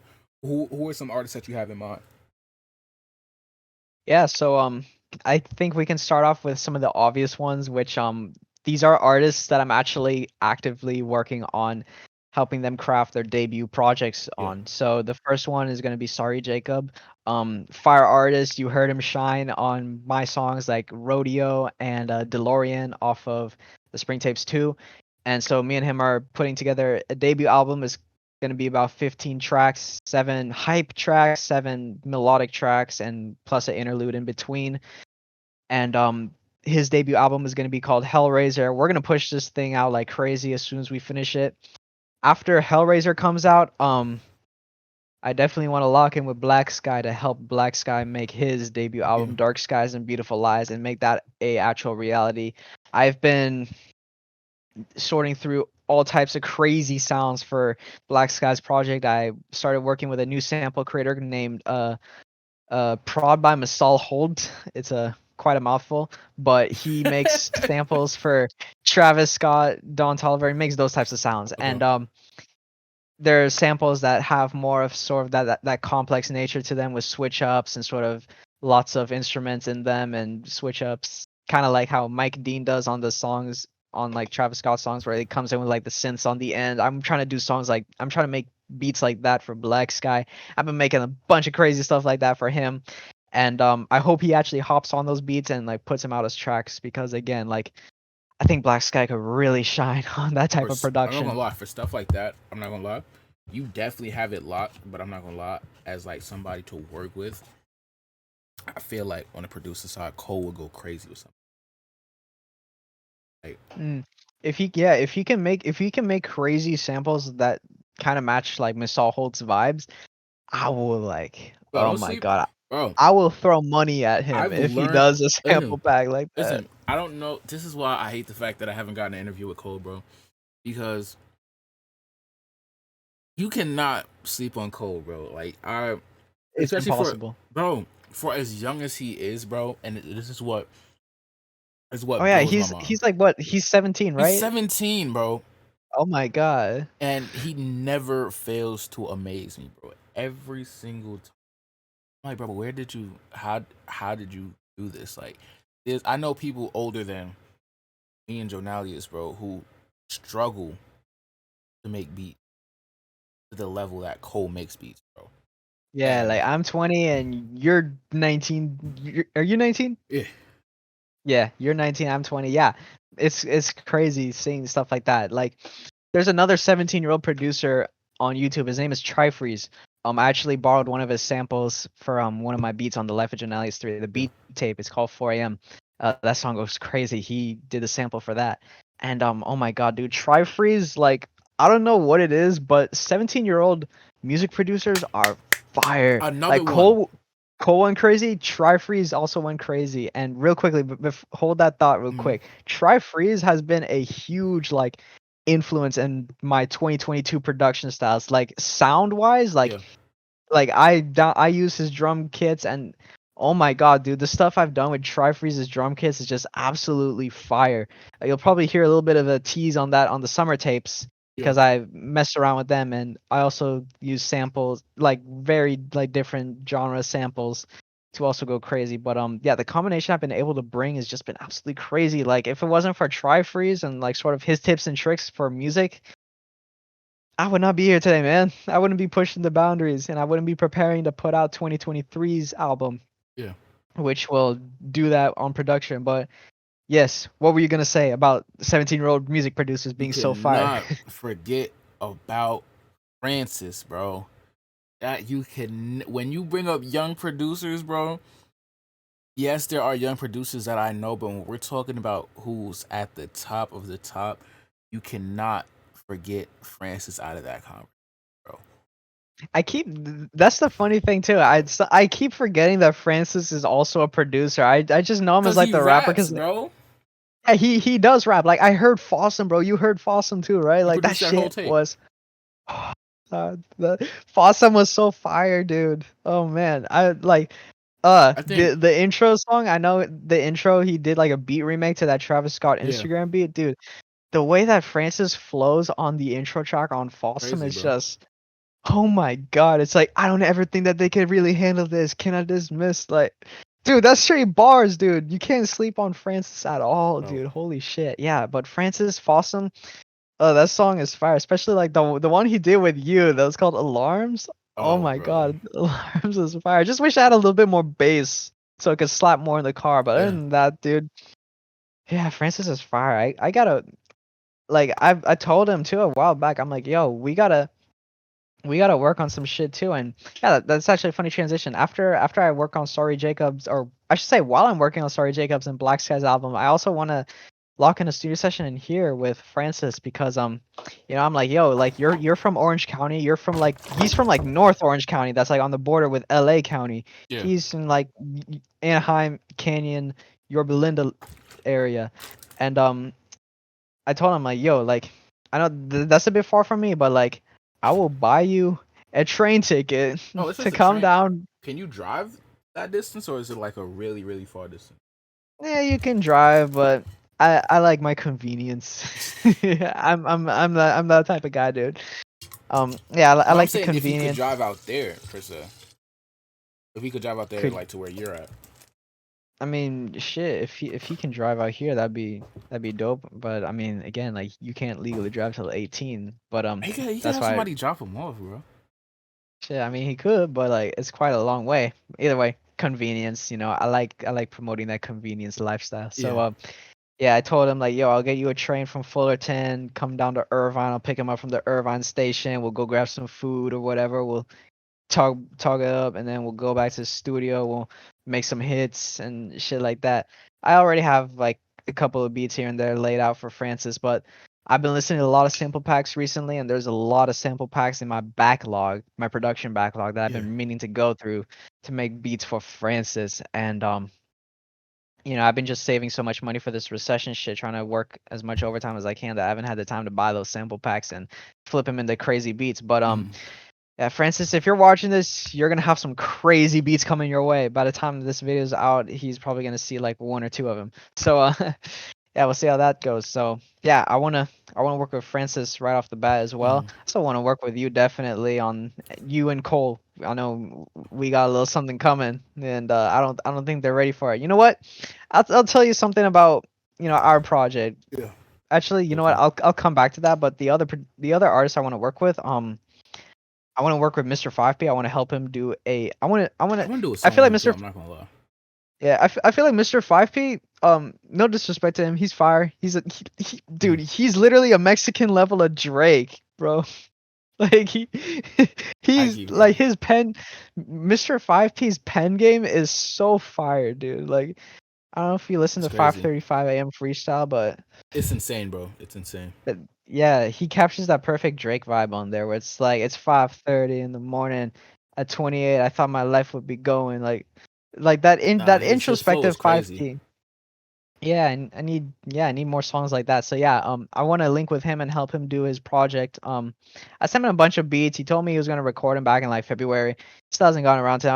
I've been bugging him lately. Which Mr. 5P. I'm sorry if I've been bugging you about those reference tracks, bro.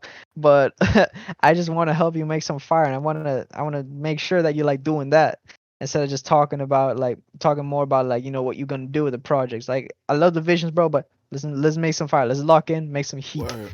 And yeah, so I want to work with him, and I also want to work with Ulysses Vargas, which is Black Sky's homie, which he's also from Cali. Okay. He lives right next to the port of Long Beach, which is like a 35-minute drive away from me. I Okay. know right now he's actually seeing Black Sky in around the DMV area That's in dope. DC, Maryland, Virginia, sort of that triangle. Yeah. So I know they're hanging out. Actually, my They're cousin is there also right now. yeah, and yeah, also Black Sky's cousin Car Wash. I also want to make music with him. He actually sent me a snippet recently for I sent him a rock trap instrumental, which Yeah. and he calls I love his flow on it. He's rapping like get into the money, yeah, cash app, yeah, cash app. That's gonna be And so hard. I was like, yo, that flow is hard. So yeah, me and Car Wash definitely I wanna produce a project for him as well. I can't do rock stuff. I can do rock trap, but rock stuff, I think I wonder if Ulysses Vargas or even Cole can do something because Mm. bro, after and then yeah, the next project, of course, we gotta do one for you after you drop Too Much to Lose, and that's actually something I want to real quickly touch on is that bro, like I wouldn't be surprised if Cole can do like a complete like rock and roll instrumental, because like you heard that shit that he did for you for the intro track for the next project, bro. Yeah. Oh, that shit is Crazy. crazy. It's crazy, bro. I swear, next week when I go to the Tuner Friday car meet next week, bro, I swear I'm gonna bring my camera out like the same one I'm using to film this. I'm Yeah. gonna vlog the whole thing. I'm gonna put on Cole's instrumental in the car and sort You of have to, I'm gonna bro. see I'm gonna see what everybody thinks of that, bro. Cause I want to get people's genuine reaction. Cause when I first heard that, bro, I was driving and he emailed it to me and the melody came on and then when drums kick in, I was bumping my head like Oh, it yeah, was cause tough, like bro. I was like, bro, this is a vibe. Yeah. Like this is like revolutionary shit we're doing here for Yup. this next project. And I'm super hyped to make it, bro. I'm super hyped to have a part of it and sort Thank of you, the bro. creative direction. Honestly, like I think people need this type of Yeah. sound. Like they need more of it. Cause Hmm. you look at the current music industry right now, the big dogs like Drake, Drake recently dropped Honestly Nevermind, which taps into that dance hall vibe, which kind of sounds more like you get more songs like pop style. Well, I wouldn't say pop style. One Dancing Controller, Yeah. and he's tapping into that nightclub life. So he's gonna he's making like Drake with that Honestly Nevermind album. He's making vibes that can like tap into that nightclub sort of lifestyle, which is obviously a big departure from rap. Yeah. But people want more rap and like bar heavy Drake, kind of like stuff that you heard on like Churchill Downs and Jimmy Cooks with 21 Savage off of Me Cooks is crazy. that album. Yeah, I love the beat switch on that. Shout out to Tizzle, Y Tizzle. Hmm. Um, because Y Tizzle is crazy, bro. He made the sample for the second part of Jimmy Cooks, and I think he actually produced it as well. I think he produced it, but yeah, Tizzle helped me push my sound forward a little bit when I started working with some of his samples. Um, yeah, his samples are crazy. I also learned from a it's funny how I heard about Tizzle too. Before this was like back in 2021. Um, I was watching a video about like how to make your beats harder, and that's when I first discovered the soft clipper. The sample that this dude was using was made by Tizzle, and I was like, yo, this guy kind of hard. Let me buy a sample pack from him and start messing around with it. That's how I first heard of White Tizzle. Maybe there's gonna be a White Tizzle Jonalius collab coming down the That would pipeline be as hard. well. But yeah, that's not on the pipeline for now. But that shit would go crazy. And yeah. So as far as this next project for you, don't want to say too much about it, but as you know, as far as like the sound and this sort of current like music market where we're in, where like Bro, you know Drake is sort bro. of going away from his core sound of rap, and you have the big dogs like Roddy Rich, who I think he did like a Scary Hours EP style track Mhm. or EP called like the Big Three. I was hoping it would be like something like Feed the Streets 3, but he's slacking on that. He needs to put out Feed the Streets 3 like yesterday. And yeah, honestly, it's kind of like we're in this interesting like transitional period where it's like mainstream rap is sort of falling off. Like it's not as Yeah, big as it once used to be. definitely So is.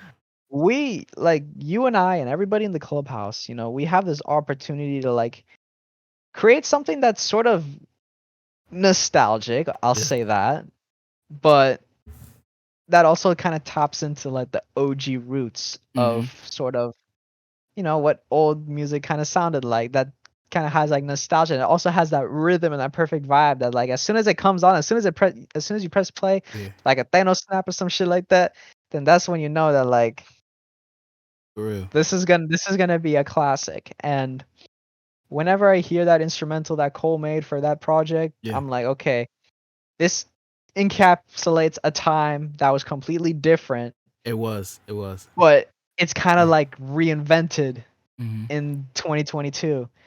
And I'm gonna be honest with you, bro. I'm gonna be honest with you. what's This up? this tape, working on this tape with y'all, is actually my most difficult time that I've had working on music because of the fact that it's such a way out of left field approach. I don't know why I put myself in a situation to do this, but it's a so out of left field approach where it's actually like it's it's stressing me out trying to figure out how I'm gonna approach each and every single beat that y'all sending me.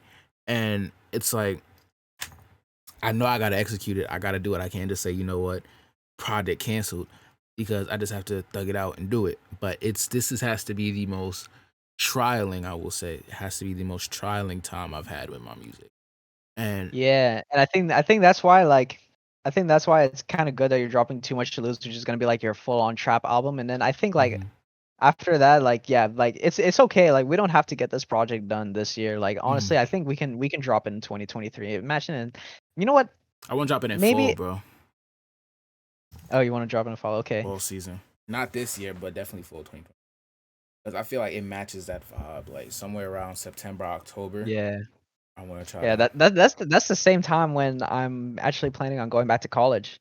That's I'm dope. gonna yeah, I'm taking a 18-month long break from college from January 2022 to August 2023 just to Yeah. work on myself and help make these projects and stuff like that. But yeah, so I guess sort of that's something I wanted to ask you real quick is that without going into like too much spoiler stuff, how has the writing process been for that intro track that Cole sent you? Bro, all right. I'm actually let you know. Uh, right now. Have you actually recorded anything or nah? Have you just been still writing? Bro, I don't even know. I don't know. I don't even know what I've been doing, bro. It's like it's been hard. It's actually been really difficult. It's like this. Like I said, this has to be the most difficult. What I forgot what it's called. What is uh?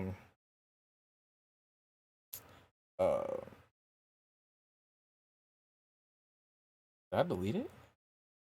What are you looking for? The lyrics Yeah, or I'm looking for the lyrics for it because I gosh. wrote it down, and I might have deleted.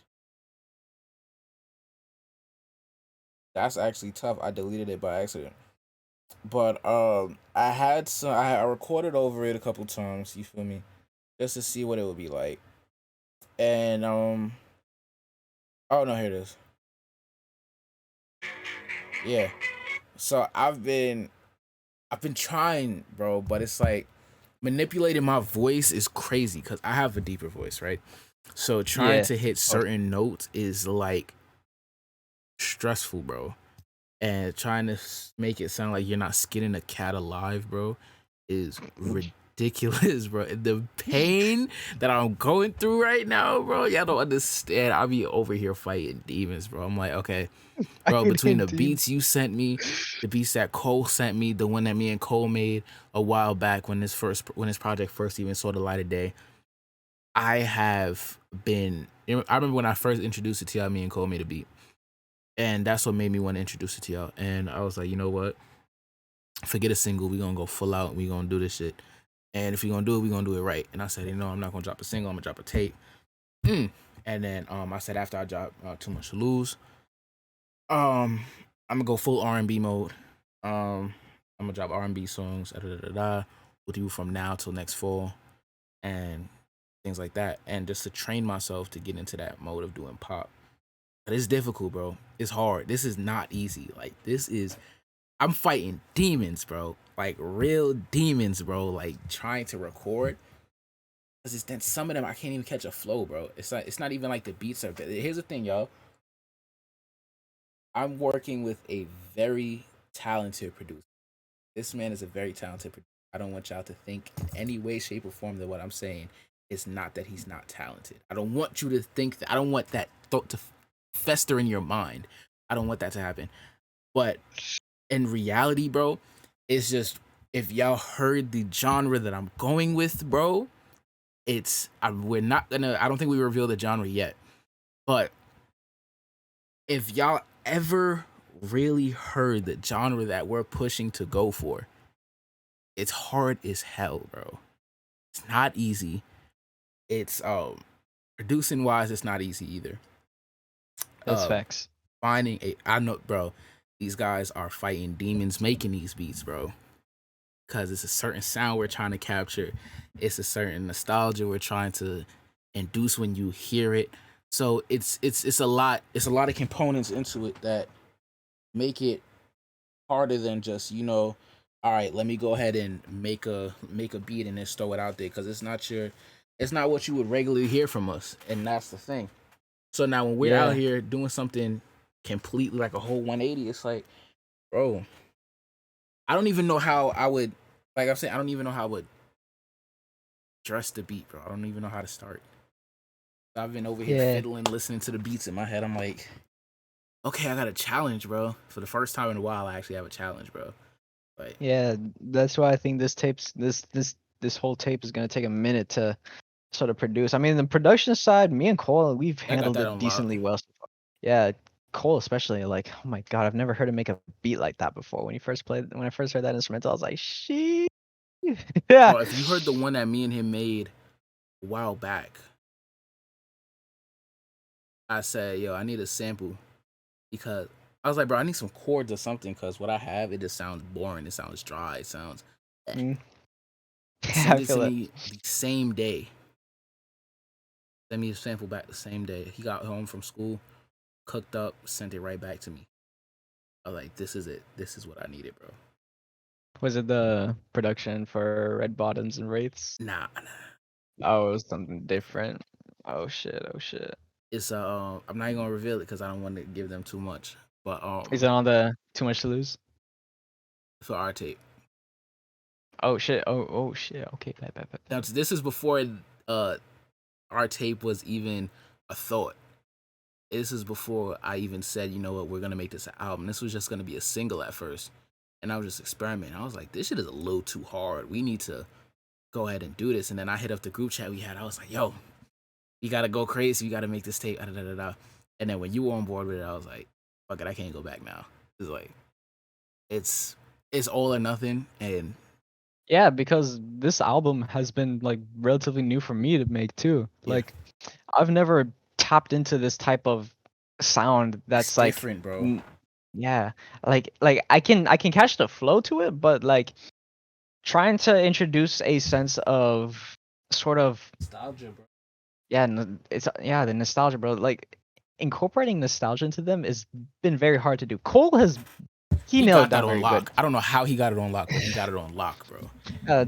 Low key, like now that I think about it, it's a good time. It's a good thing that we're taking like a year and a half to make this, because like Mm-hmm. it's gonna like honestly like give me like 2 months and I think my instrumentals can catch up to Cole for this project, Okay. because like I know that sort of like tapping in a new sound for me, like especially because like I know what it feels like to start from the very bottom when it comes to like working with a set of Mm-hmm. new sounds and samples, trying to Yeah. craft something like that for this album. It's it kind of feels like I'm back in 2018 again, Yeah. where I'm trying to find my original sound, trying to nail down It's crazy. that trap sound. And now we're kind of at square one, but yet I have that knowledge and sort of all this info from the my past 4 years that I can sort of implement into this and sort of take those same cues of watching all those YouTube tutorials on how to make this type of sound for the project. And yeah, honestly, like give me like 2 more months and I think I can nail it down pretty good. But yeah, 2023 is going to be a highly experimental year, I think, Yeah. because Yeah. at the same time that we're going to be building up these audiences for our current projects like the Spring Tapes 2, my Summer Tapes, Black Skies album, Sorry Jacobs album, You're Too Much to Lose album. I'm gonna be promoting that heavy. I'm gonna be taking songs from Too Much to Lose. I'm gonna be definitely using them for like car edits, because Oh. I just recently finished editing a music video from my boy Lil Kelpie, and I want to get into shooting car edits with like B-roll from car meets, and I want to implement music from the Creative Clubhouse to put y'all on down in Cali. I want to get y'all popping, You know what's and I crazy? want to tie it all in together. What's up? The song that this man has been pressing me about since he heard it on Instagram. I think this is the first time I actually saw you on my feed around last year before we started working. This is how I found out Yeah, about Jonalius, bro. yeah. This is the 15-year-old He producer he from already Billionaire knows, or he already Entertainment. knows about it. So this is how I I even know all found about out it. who who Jonalius was, bro. And I was like, cause I was going through it, people followed me. I'm like, okay, cool. I'll check out their page. I was like, okay, cool. And I was like, all right, he looks cool. Da, da, da, da. Cool. But I never engaged for real. I was just in my own world. I think I was just coming off of dropping Picture Perfect. And Yeah, I was, I was just doing my own thing for real. I was still in college. So I wasn't really in tune for real. You know what I'm saying? No, I actually wasn't in. yeah.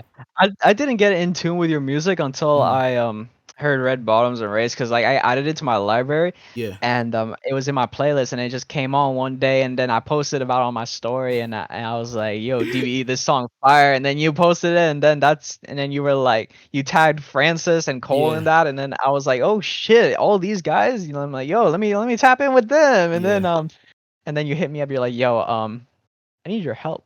I'm yeah, like, what do you need help with? This project I'm trying to put out in 2023. I'm like, oh, bet, bro. bet, bet, bet, And bet. Yeah, yeah. that's the crazy part, bro. And That's how we got started. I didn't So know about Jonalius until he commented under when I started engaging with bro. Was when he commented under my post. It was like 15-year-old producer from Atlanta type beat. I was when I tell y'all I was dying, bro. So basically what happened? I'm dropping a song called Danny Phantom. And mhm. this man has been pressing me about this song since I think March. Yes. It has to have been from March, bro. This man has been pressing me. Every time I drop, he's like, where's Danny Phantom, bro? Where's Danny? I'm like, all right, and you know what's crazy? He's not the only one. And Joe Nalius was kind of my main drive to even drop it this Friday. And I was like, you know what? Bro has been asking and he's been patiently waiting for like months and months and months. I was like, you know what? Just for dedication to him, bro, I have to drop it. I have to go ahead and just put it out there so bro can feel content. Cause I'm like, bro, every drop I made, bro, it was like, yo, I could have receipts, bro. Bro was like, where's Danny Phantom, bro? Like, you got it. It's out, bro. We lit. We finna turn up, bro. But Yeah, bro. Because when I first heard that snippet, yeah. it was like you doing like the skating thing. I was like, yo, this beat is ass. But my man's is spitting on this type of beat, So I was like, you know what? this this is like the perfect example of like, hey, this is not your conventional trap beat, like say say like Vicious with Cole and Francis, which I know you weren't part of, or Rey Mysterio, or like Mr. Voorhees, cause I'm a killer. So like this ain't that. It was like completely like Cartoon. it was bro. almost synthy in a way, cause like the melody was like did and then you come in with like the whispers and like he's a phantom. Yeah, bro. Bro, So and that bro, part was funny. what I even did, bro, what happened was, I was watching Danny Phantom one day, bro, Mm. and this is actually I was listening to the bass line, and I just heard somebody do an iCarly remix. I was like, yo, this is actually kind of hard. Like this is I heard DDG he did this iCarly remix, and then I was like, you know what? I was trying to do it with Victorious at first, and I hit up Francis, I hit up Cole, hit up Eric, and it was all trying to do it right. No, it was Eric. It was Eric and Francis. It wasn't Cole. And then I was like, you know what? It is what it is, bro. I was sitting down, I was watching just old cartoons, bro, and I heard Danny Phantom, and I heard the bass line, and I was like, this is actually kind of tough. I was like, yo, let me take this. I took the intro where they said Danny Phantom, da da da, and then I chopped it up, and then just took it, ran with it, and was like, you know what? We gonna turn this into a song. And I went on my Detroit, Michigan vibes with the drums, and I was like, you know what? We finna turn up. And that's what happened with Danny Phantom, bro. That's how that came to be. And, That's crazy. And what's crazy about it too, what blew me away was not that the production was us, Yeah. but sort of the way that you were able to flow on the snippet, like "Call me Danny, cause I'm moving in the Phantom, got your bitch." Like I was like, "Yo, this man's took the worst beat in human history," or some shit like that. There's something that would sound like that, cause there's this YouTuber who I forgot his name, but he makes like really shitty beats with like weird ass samples and just like puts the most unconventional like he purpose like Prod by Louis. Have you heard of him? On YouTube? Oh my god, bro. He has his sample, his tag is literally, yo, where's Louis? And I want to see if I can find them, but yeah, his name is like Louis Official, but like literally like when I heard his YouTube channel is called Trash Beats, but when I heard Danny Phantom, I was like, yo, this is like the type of beat that like this dude would produce. Like it sounds like it's off melody, but yet you have these hard hitting drums behind it that kind of makes it sound like it's something different, you know? Like I'm trying to find a collection of beats. Let's see here. I'm trying to find it. Okay, literally beats. Hold up. I'm trying to find the one.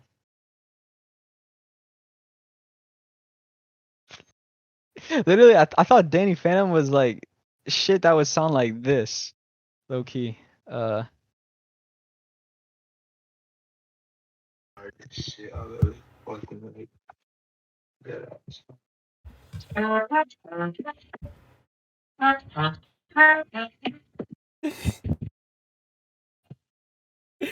There's another one.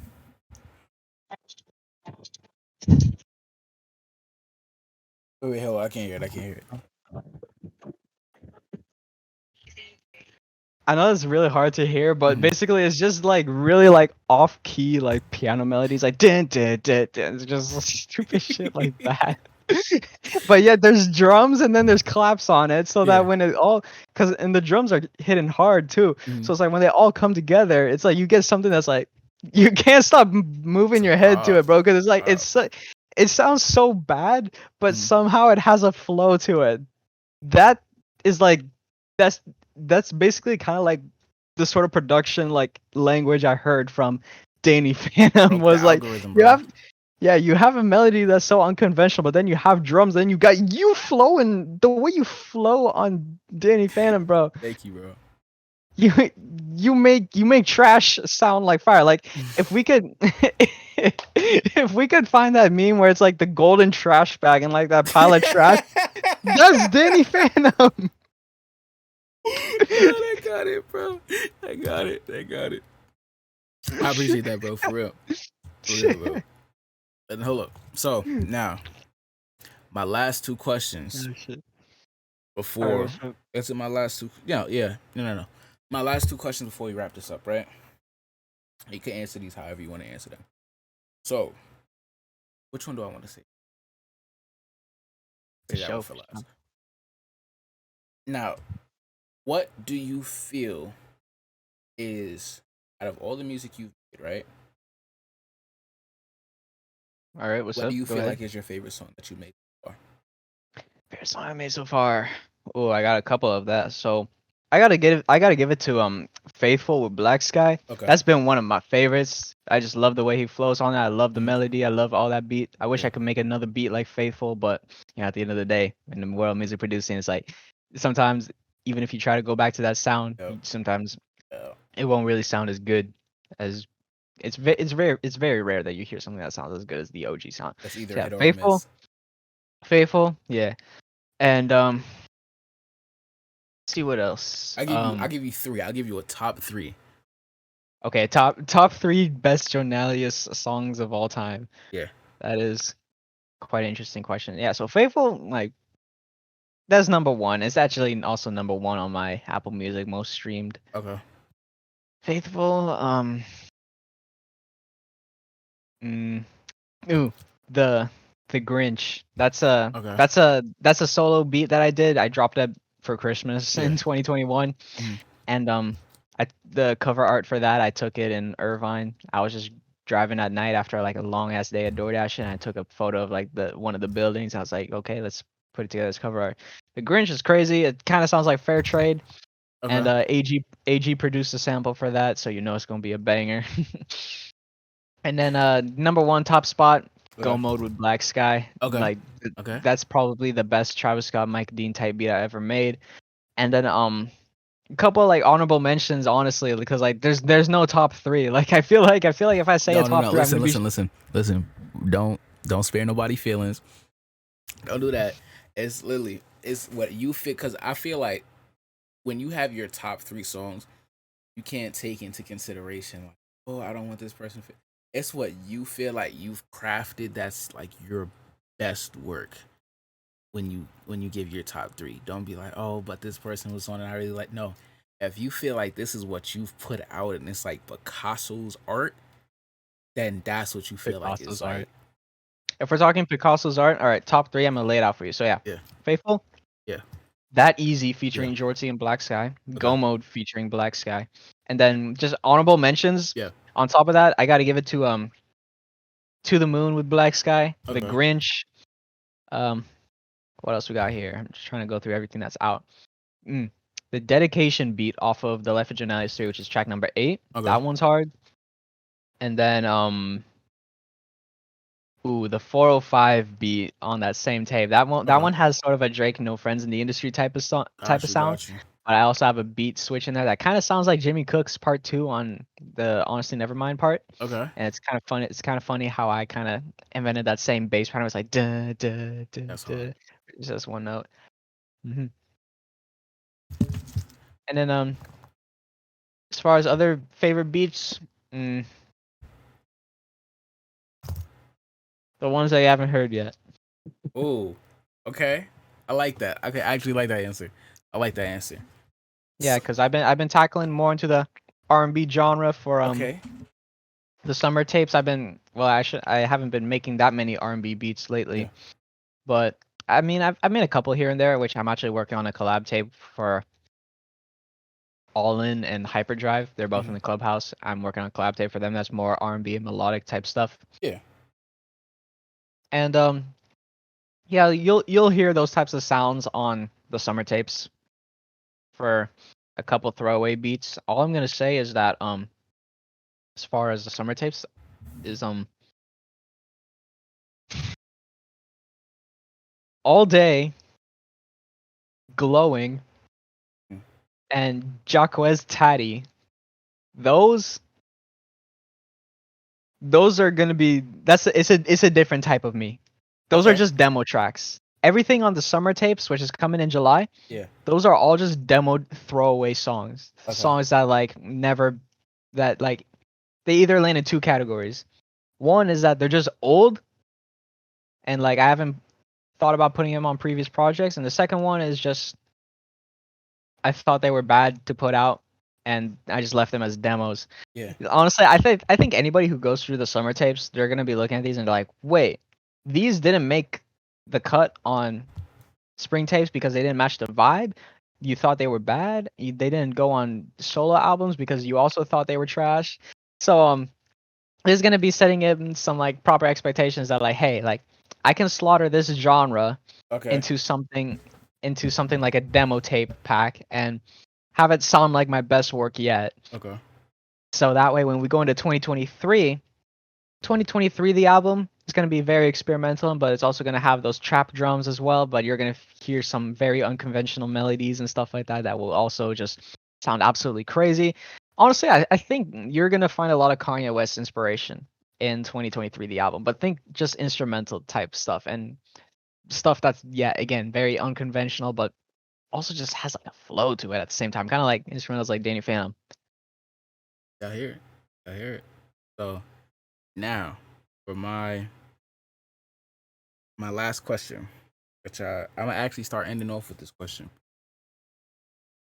As someone in the music industry, right? Whether it be underground or whether it be wherever you are in the music, right?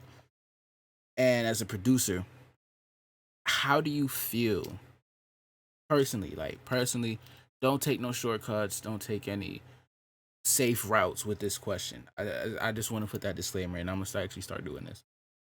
How do you feel about the state of today's music? Interesting question. So I think we actually kind of touched on this earlier, didn't we? So Okay, so let's see. here's how we can expand on that.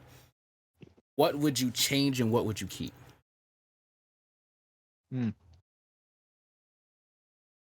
One sec, this Hawaiian bread is hidden, bro. Bro, I haven't had those in so long.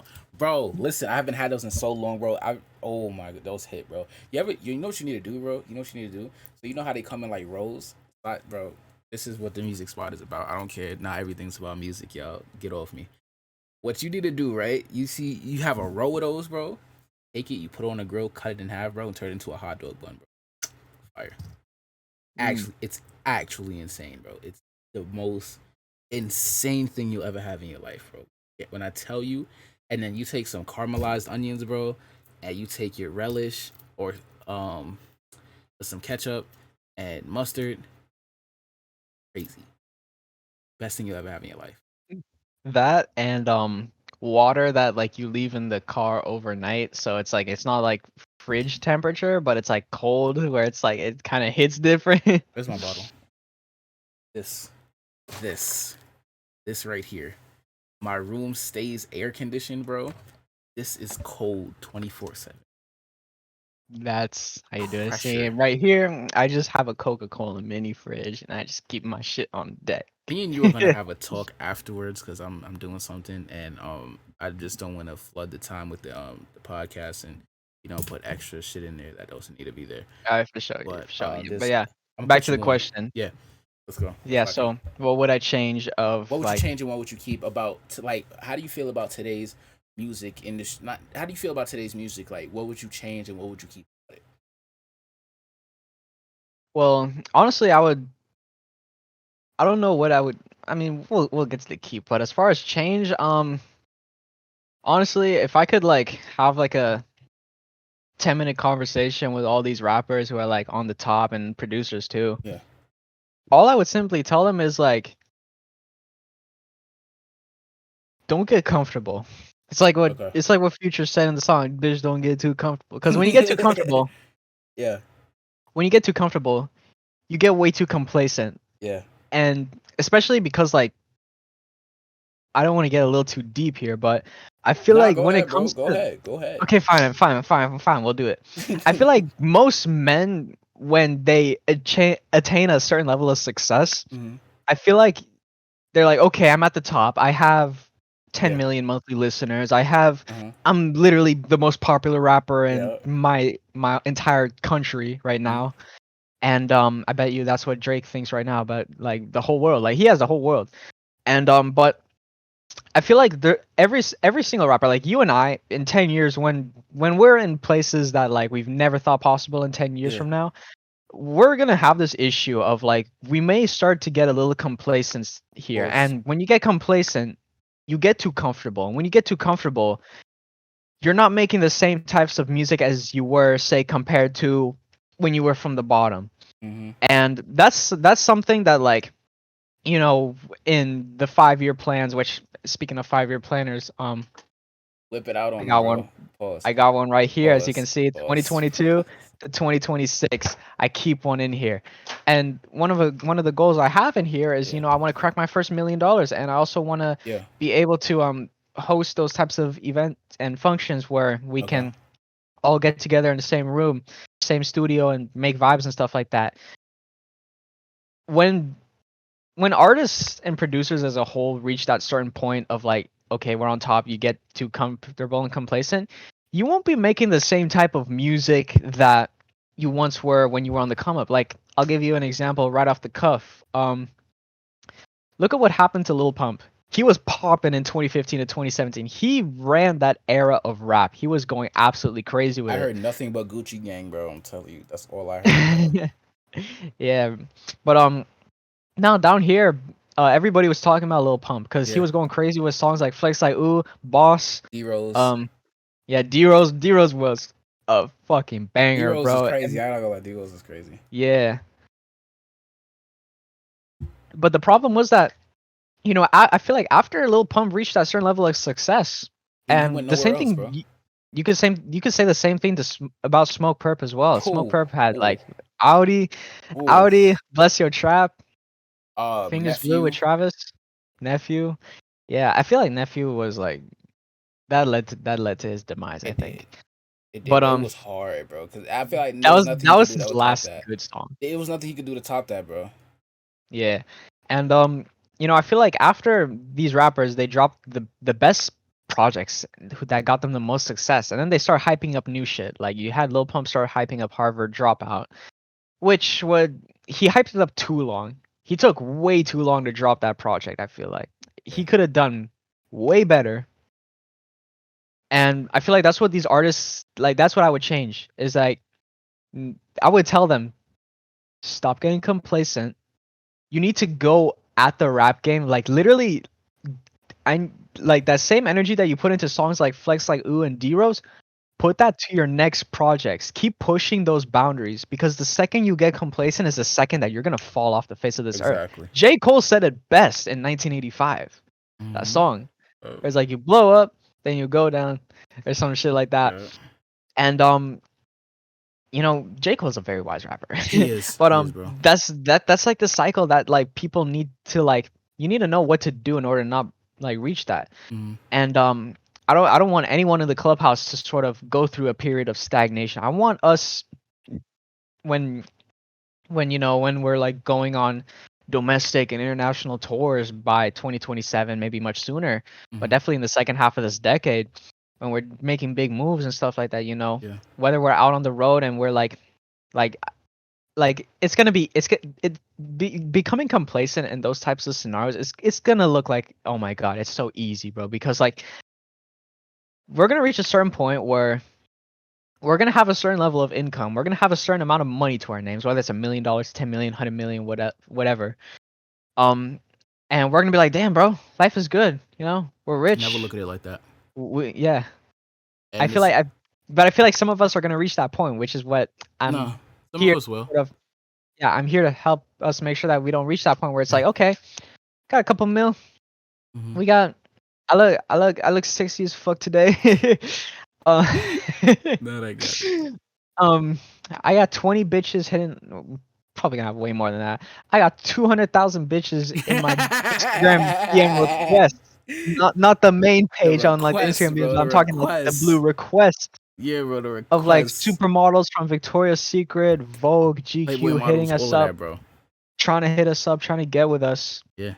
I'm gonna take some time off. I'm gonna stop. I'm gonna start rapping. I'm just gonna dip. And I'm just gonna lay back. You Can know, never do that. yeah, just sort of Here's shit what I like will head say. out. Sorry, just to add to what you're saying, I'm gonna let Yeah, you what's keep up? going. Go ahead. What I feel like every artist should do, and as much as I talk my shit, right? Like I talk, if anybody has me on Instagram, I talk a lot of shit. I'm not on my stories. I talk a lot of shit, but especially on my Twitter too. But what I feel like is behind all of the jokes and the shit that I talk, I keep this in mind. No matter how big I get, I will grind like I'm still trying to make it to the top because the minute you stop doing that, bro, and people don't realize the same quick way you got that fame that you have, and just as fast as you got the money you have, just as fast as you got all of these things that you have, can easily get taken away from you as fast as you got it. So that's why you gotta keep grinding like you're still trying to make a name for yourself. Because at the end of the day, bro, like we mentioned earlier, we do not have a pension, we do not have a 401k, we do not have anything that's a backup unless we make it. So unless you're putting money to the side and investing in other things to help have you as to help have a cushion for yourself, once the money you make off this rap game blows, that's it. That's it. You're down to a regular lifestyle how you had before, working with money that you get in from your regular streams and income that you have now. Now that you're not as famous as you used to be, so it's either you grind like you're still trying to make it, or you make a backup plan because nothing lasts forever, and because nothing lasts forever, you want to try to do the best you can while you can do it. Simple. Yeah, you want to be able to sort of, just like we preached about earlier in this interview, you want to learn about investing, you want to learn about managing your money and saving and credit scores and stuff like that. And you also want to learn about, sort of building up the proper communication skills to dial in your social intelligence, your charisma, and sort of having your speaking ability and sort of your look, like having your personality and like little things like the clothes you wear, your look, and having that sort of define who you are.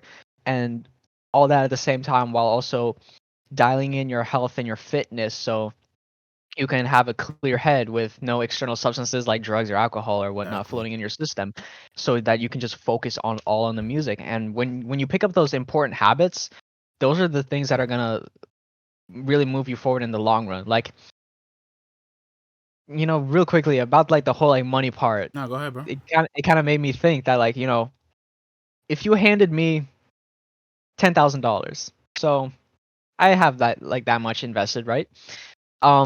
If you handed me that 5 years ago, Yeah. 5 years ago, it was 2017. I am 15 and a half years old. I'd Didn't know blow what the that fuck I bitch. was doing. Blow that shit. Yeah, I would have blown that shit on the stupidest shit ever. I'd blown it. I I'd would have, blow it on shoes, game yeah, consoles, clothes, everything. yeah. I would have just done that. Fuck. You know what? I probably would have just thrown into a whole PC, just one big rig, High key, just get a crazy setup, high bro. key. Yeah, high key. But yeah, versus like now, like if you hand me $10,000 and I'll be like, okay, I'm gonna put a third of it into savings, Yo, but I'm also gonna invest some of that, and I'm also gonna use some of that to pay off some debt because the most important thing I want to take from that is just, I want to invest it. I want to put it to work yeah, instead of just buying stupid shit that's gonna give me like short-term pleasures. Because if exactly. if you're if you're buying shit that's gonna give you pleasures. Like think even like the most dumbest shit, like OnlyFans subscriptions. I don't know. I have never met a single man who pays for those. If you pay for OnlyFans subscriptions, down bad. I pray for you. But yeah, people who pay for that like that type of shit, then Mm-hmm. you don't wanna have to like you don't wanna have to pay for shit that gives you like just a return on 15, pleasure. exact You 15 want second satisfaction. Like, no. Yeah, you feel good. Yeah, like it's not worth it. You feel good for what, 15 seconds, and then after that, like you're back to life. Like it's much more fulfilling to put yourself through uncomfortable situations Because by you learn not from them. getting complacent and continually pushing yourself through those trials and tribulations. That's why I promote, healthy habits such as like waking up every single day at 4 a.m. in the morning, and also like having a consistent workout plan Hmm. dedicated, like 200 push-ups every single morning. Albeit some people after like myself after like 2 mornings, like my arms will feel like complete shit. Yeah. But sort of building those healthy habits, such as also things like like literally simple things is like planning your life plan for 5 years, or even just having a sketchbook where you just write down 10-year plans, or like you use it as like a journal or whatnot. Having those little things can be very beneficial for your mental health, and that can also help you just become a better human being overall at the end of the day. And I think that's what's most important, is that no matter how famous you get, always stay true to yourself. Don't get complacent. Don't start trying to be someone you're not. I mean, at least if you're gonna do that, be good at it. What exactly? But yeah, if you're trying to do that shit for just to impress people, then you're gonna have a bad time. Whereas if you're doing it from a genuine place of like, you believe in yourself so much that it's true, then it's gonna become true, Exactly. and the world is yours. All right. That's facts. So now that you answered that, right? Now that you answered what you would change, what would you keep about today's state of music? Because there's a lot wrong, and it's hard to really nitpick and find out what's right with it. Because there's so much negative going on, and there's so much that you would love to change. But then there are some things that you would. But see, I can't give my opinion. So, what would you feel like is your like? There's a couple things that you feel like that you like about today's. Yeah, so shit I would change. No, things that you would keep. Oh, things I would keep. Okay, for sure.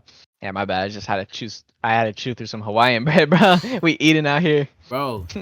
Hey, we stacking this bread, Oh yeah. Okay. First of all, yeah. If you never had Hawaiian bread, y'all are sleeping on. Y'all need to go to whatever supermarket you have around. Go get some Hawaiian bread, bro. It is top tier pressure. It is amazing. If you do not drink it with water, definitely drink it with water. Definitely. I need to get that, bro. Is there any okay with the liquid death, right? Is there anything? Is there something special about it, or is it just like it's just in a can? It's just normal mountain water in a can. So it's like it's not seltzer, or it's just regular water. There is no seltzer, although they do have different flavors of like sparkling water. Yeah. But this is just liquid death mountain water. It says right here. But yeah, they make different types of flavors. I don't even think they make seltzer, but no, it's just water in a can. Okay. It looks like a beer, so if you whip this out at a party, you're gonna be socially accepted. Like, oh my god, he's drinking beer, and then you just show them it's like it's water. Chill. And be like, oh shit, that's hard. I definitely want to check that out, bro. Because what I want to, like I said, we're gonna talk later on. But what would you keep? All right, let's go back on track. Let's go back. But yeah, so what would I keep about the rap industry? Honestly, I would just keep all the artists, keep all the producers. I would just tell them, like, if I gotta have the ability to go out there and tell them, like, hey, don't get complacent. Keep pushing your fucking boundaries as much as you can, like you were from the bottom. Remember where you were from the bottom? Yeah, keep that same energy going in the top. So yeah, I would definitely change that, and just change I would just change like rappers and producers' minds towards like the way that they should view music, as sort of just keep pushing forward, keep pushing new boundaries and new sounds and stuff like that. Work with definitely one thing that I would love to see like more like solidified artists like Drake working with is start working with some underground rappers. Kind of like how Travis Scott's been pushing out Sofego recently under the Cactus Jack label. Like push out collaborations between y'all, and because that's gonna help them catch up real big. Yeah. Because now, if they start a trend for themselves, now they can end up riding that trend and make themselves bigger artists. Because then they can reach a new fan base. So you never know. Yeah, remember what Blockboy JB and Drake did when they dropped "Look Alive"?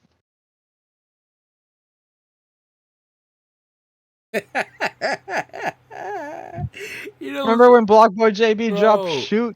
Listen, Shoot. Man. Listen, I haven't heard of Blockboy JB's bro. I haven't heard of him since, bro. It's like he just disappeared, bro. He went to the shadow realm, bro. I've never heard of bro since. It's just he's been gone, bro. He just disappeared, bro. It's like he had 2 songs, and then ever since then, bro, it's just been nothing, bro. I haven't heard of him since, bro. You can't tell. My boy said disappear to the shadow. Bro, name one other song besides "Shoot" and "Look Alive," bro. Without looking at your phone, name one song. Shit. Exactly, bro. Like, you want to know something crazy about that though? What's up?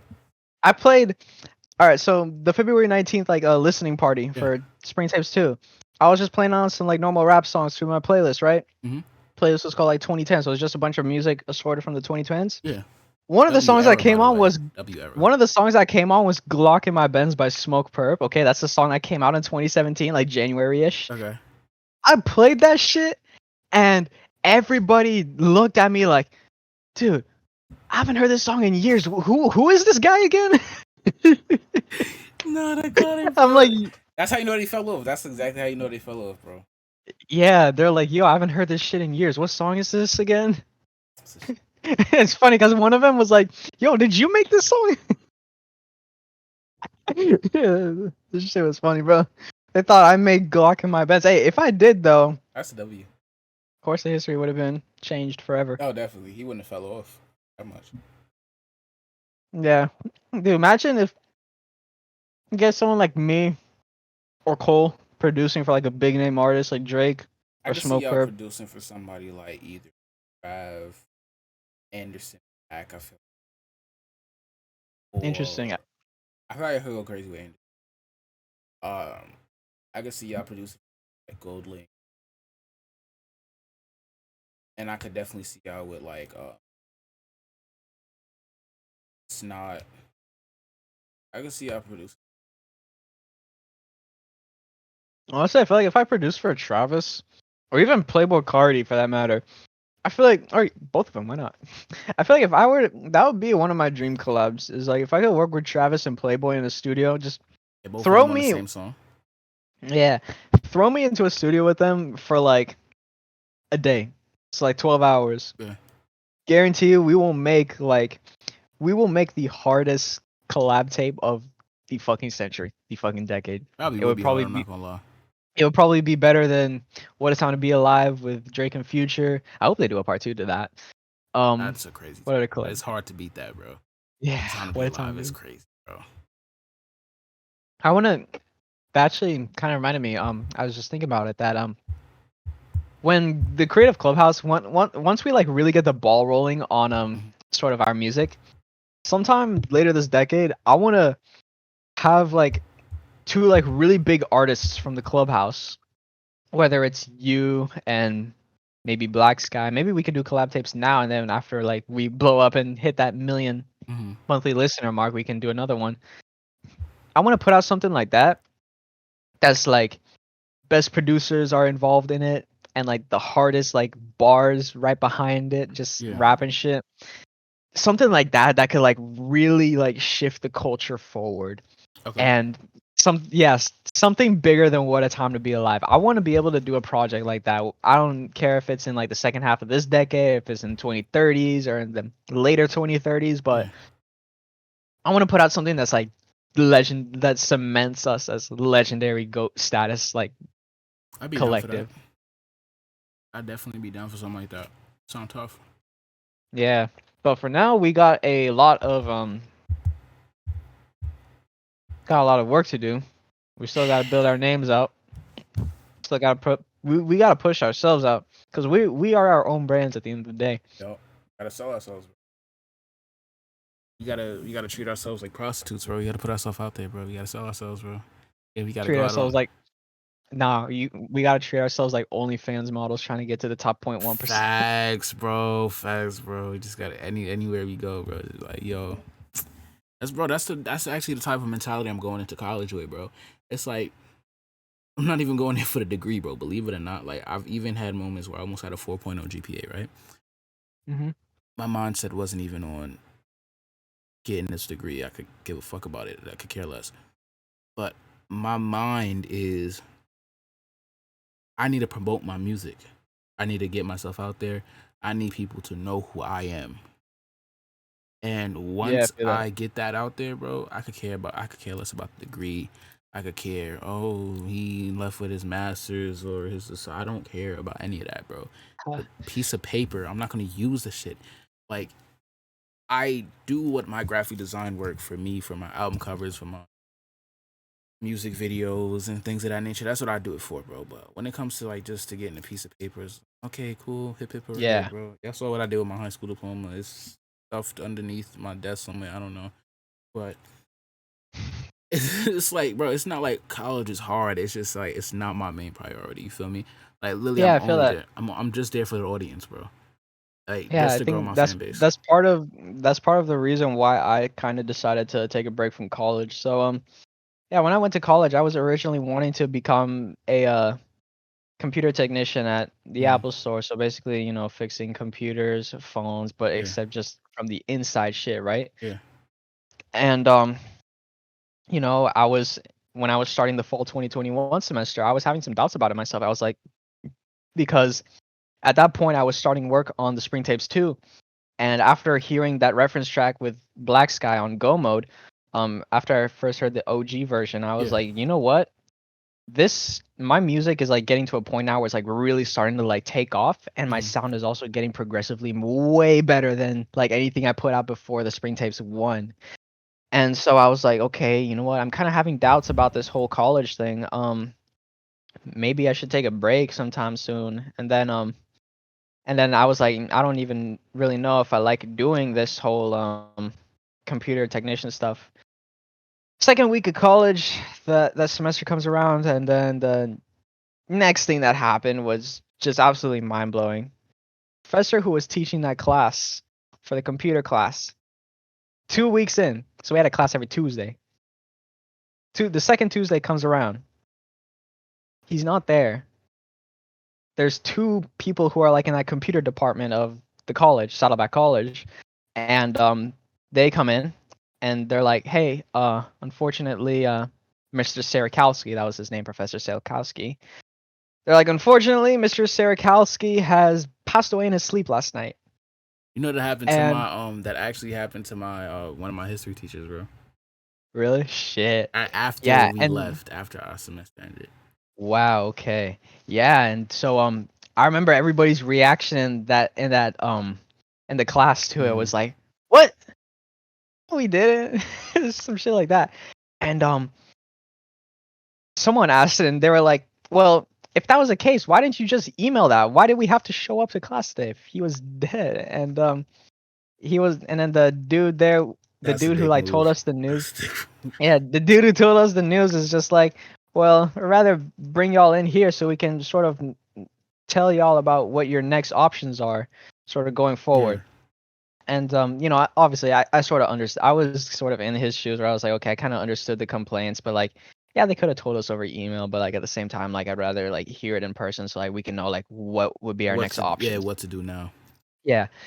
And then yeah, at that point they said that Saddleback College is going to be very short staffed and they're not going to be able to find a replacement professor until fall 2023. 2023. And then Okay. they're like, yeah, you guys could look for other similar courses at Irvine Valley College, which is like another community college that's like 20 minutes north of here. Yeah. I did my research on that, and they didn't have anything, nothing, nothing to match, nothing that would help me get that same certificate requirement. And so with that, and with the whole music thing, I was like, hey, you know what? I'm gonna switch from computer maintenance to marketing because I'm like, hey, I want to start selling my own beats, my Yeah. own type beats. I want to learn a little bit about marketing. So I went All into right. it with the mindset of like, okay, I'm gonna learn stuff that's gonna help me sort of build my own business. None of that. Everything I learned in marketing was not applicable to me whatsoever. It didn't even help one bit. And I wonder if I failed the class. You I know what probably barely actually passed. helps more than that? You know what What's I up? kind of preach? YouTube helps more than college. I want to put that down there right now. YouTube, the Indian dude that y'all pass by on YouTube, he will teach you more in 10 minutes than your college will in 4 years. Just put Which Indian dude are you talking about? the all of them, bro. All of them. Whether Oh it's math, shit. history, English, whatever you're going into, bro. It's like once you find that, bro. Literally, this one Indian dude I was going on I was literally trying to figure out how to fix my PC, bro. Literally types it up, bro. Indian dude telling me how to fix my Wi-Fi, bro. I'm like, all right, cool, bro. We're here, bro. He's here with it. Mind you, they have college for that, engineering classes that they Hmm. make you go through 4 years for, and 9 times out of 10 they will never teach you how to fix that shit. But an Indian dude on YouTube, bro, give him 10 minutes, bro. He'll have you set for life. That's facts. Yeah. One thing I'll say, yeah, like I've learned so much from YouTube about investing into the stock market, Yeah. market catalysts that sort Mhm. of move the economy forward, and all about cryptocurrencies. I've learned more from YouTube than I have in like high school economics, Bro, high and school that's definitely says economics is something. bullshit, bro. It's a waste of time. Waste of time. Yeah, like huge shout out to financial education on YouTube. I don't know if you can see that, but this Okay. dude, he breaks down like stock markets and pretty much the movements and sort of what to expect in the coming weeks and what catalysts are coming. Financial education. Whoops. Meet Kevin. Mhm. Meet Kevin makes the best content. Holy shit. This dude he put out an entire video where he's in the he's in a lazy river at Okay. Walt Disney in Orlando, Florida, and he's talking about how to go from zero to millionaire in real estate. I'll send you that Okay. video. It's a really good video. It's Yeah. like because he's 30 years old, Yeah. and he basically tells you sort of what he does everything in a noob versus pro format. So basically, it Mhm. means like the noob does stupid things when it comes to managing their money, and the pro does smart things. And he also has his own courses for building wealth and studying the psychology of money and real estate and all that type of stuff. And he has courses for that are for Dope. sale on his own website. And that type of value can give normal everyday people like you and me Yeah. like way more value than Mhm. say a college can, because Oh, colleges hell yeah. colleges can't breed millionaires. It's very rare that you see something like that Very. unless Bro, literally, there's millionaires that did not go to college. That's the funny part. that's facts. And Yeah. what I will say, real quick, and then I'm gonna say this before I ask my very, very last question, right? Hmm. And because this is gonna nail the drive home, because it's gonna add the contrast between the artists that I had and the producers that I've had on here, right? Um, long story short, YouTube needs to make a university. Kind of just they need to make their own college, and I feel like you breed more millionaires out of a YouTube university than you would at a regular college. But that's that. But to my last question, do you feel like it is harder as a producer to grow your brand and to expose yourself more than it is for an artist than it is for a rapper or singer? You feel like it's harder as a producer? Absolutely, it's harder than a producer, honestly. Mm-hmm. As a producer, I should say, because when you're rapping, you make your own music, you're rapping, and you pretty much tell everybody about the wave. Yeah. But when it comes to marketing yourself as a producer, I found that you have to move a different type of way compared to like rappers. Whereas rappers, they'll buy promo spots on World Star, rap, hip hop, stuff Yeah. like that, put shit on SoundCloud, and sort of promote themselves like that. And maybe they'll do small shows here and there Mm-hmm. to get that crowd, that get their audience, and have everybody vibing in the chat. Whereas with a producer, you kind of have to move differently. You can't just put out beats and just sit there, do nothing, basically. And I think that's why it's very important to at least have like develop multiple skills and creativity that you can use to connect it with your music. Just Yeah. that's why you see me going out to car meets and stuff like that, because Exactly. I get to meet cool people. So that Mm-hmm. means I could potentially meet new fans, but I don't look at them as just fans. I look at them as genuine people who I have genuine interactions with, who can be genuine friends with me at the end of the day. Yeah. I take cool pictures of their cars and they're like, "Oh my god, dude, this photo is so sick. Would you be down to do a photo shoot sometime?" And then Mm-hmm. photo shoot happens, and then I can shoot videos of their cars. I can add my own music onto that. That's the type That's of dope. niche that I'm trying to go after, Yeah. which is why I'm putting out the summer tapes in July as a little demo tapes, because some of the songs on there were made for the car community.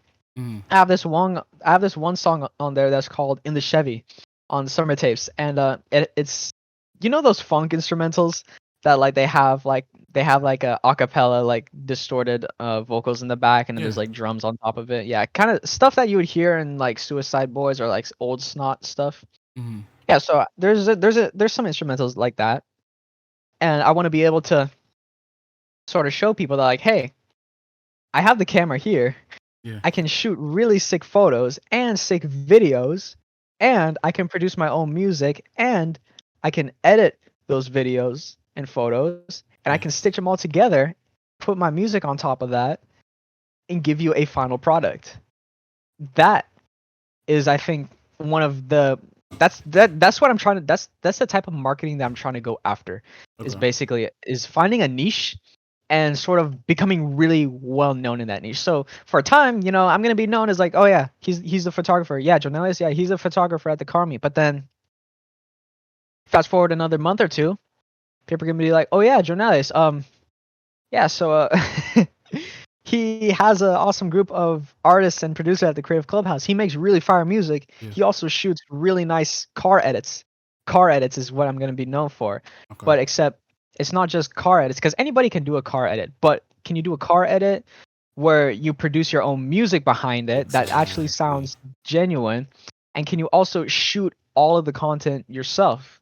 And can you also edit it all together yourself? Mhm. And that is sort of how I'm trying to tackle sort of my music as far as on the marketing side of things with sort of instrumental albums, because instrumentals are when you're dropping instrumental albums, I feel like in that space it's incredibly cutthroat. If you It is. don't make something, yeah, you can make the most fire instrumental album, but if you don't put it out with like visualizers or sort of anything that pushes you out there, and if you don't make yourself known in like your city, your county even, then it's going to be incredibly tough to sort of make it as Family. just a producer, because you have to get those building blocks laid out first by using those skills like photography, videography, tying it back into music production, because yeah, that's going to take a lot of work at the end of the day. But if you can make something that nobody else has done, and again, there's people who have done car edits, but a lot of people don't make their own music and also use it with car edits as a means of promo. Mhm. That's the market that I'm trying to tap into, and that's the market that I'm trying to go That's a after good in market. 2022. Yeah, because I know that there's people in the car community who love really nice car edits. Okay, yeah, like yeah, those are gonna get you some new fans and here and there. But as far as business customers, there's gonna be about 20 to 30% of those people who like those like that type of production would be down to buy it from you for 30, 40, 50 bucks and start rapping on them themselves, and maybe they blow Exactly. up or something like that, and then you can make money from that. That is the market I'm going after in the near short term. That's smart, bro. That's smart. So that's all the questions I have. Thankfully we didn't have to do a part two. Glad we Mhm. didn't have to do. I got everything I wanted to get out. So I feel like this was a very good interview to bring back the music spot, bro. I'm thankful for you coming on the podcast. This is going to be the podcast that pushes me to start putting these on Spotify so that y'all could listen to them when y'all in the car. Whatever, y'all don't have to go on YouTube and listen to it. I'm gonna start uploading these to Spotify, music spot, and I really appreciate you for coming in, telling us about what it's like being a producer, um, and your trials and tribulations, what you go through as a producer, like how you and that differentiated and really created a spectrum for people who wanted to come on and maybe wanted to be a producer and or wanted to be an artist, and was like, you know what, maybe this could be kind of the boost for them to choose which path they want to go on. You feel what I'm saying? So Yes. you never know, and this there's definitely going to be a follow-up interview with this in the future, because this is my who is, like, what I do with my podcast with the music spot. What it's going to be is going to have the who is the artist, and then we're going to do a follow-up later on in a couple months, see where they're at, and, what they had cooking up since the first time we met them. So I would like to say thank you for showing up, bro. I appreciate it. This has been the Music Spot episode 3 after a 2-year hiatus, bro. Two We're ready to years, bring it back. We're ready to bro. bring it back. Thank you for Jonalius through back. We finna tap in. It's gonna be better than ever, bro. It's gonna be better than ever. Um, I'm gonna put a snippet of the life of Jonalius at the end of this. I'm gonna have Jonalius links to all his music, socials. Y'all could tap in with him, check out his music, show some love. Might listen.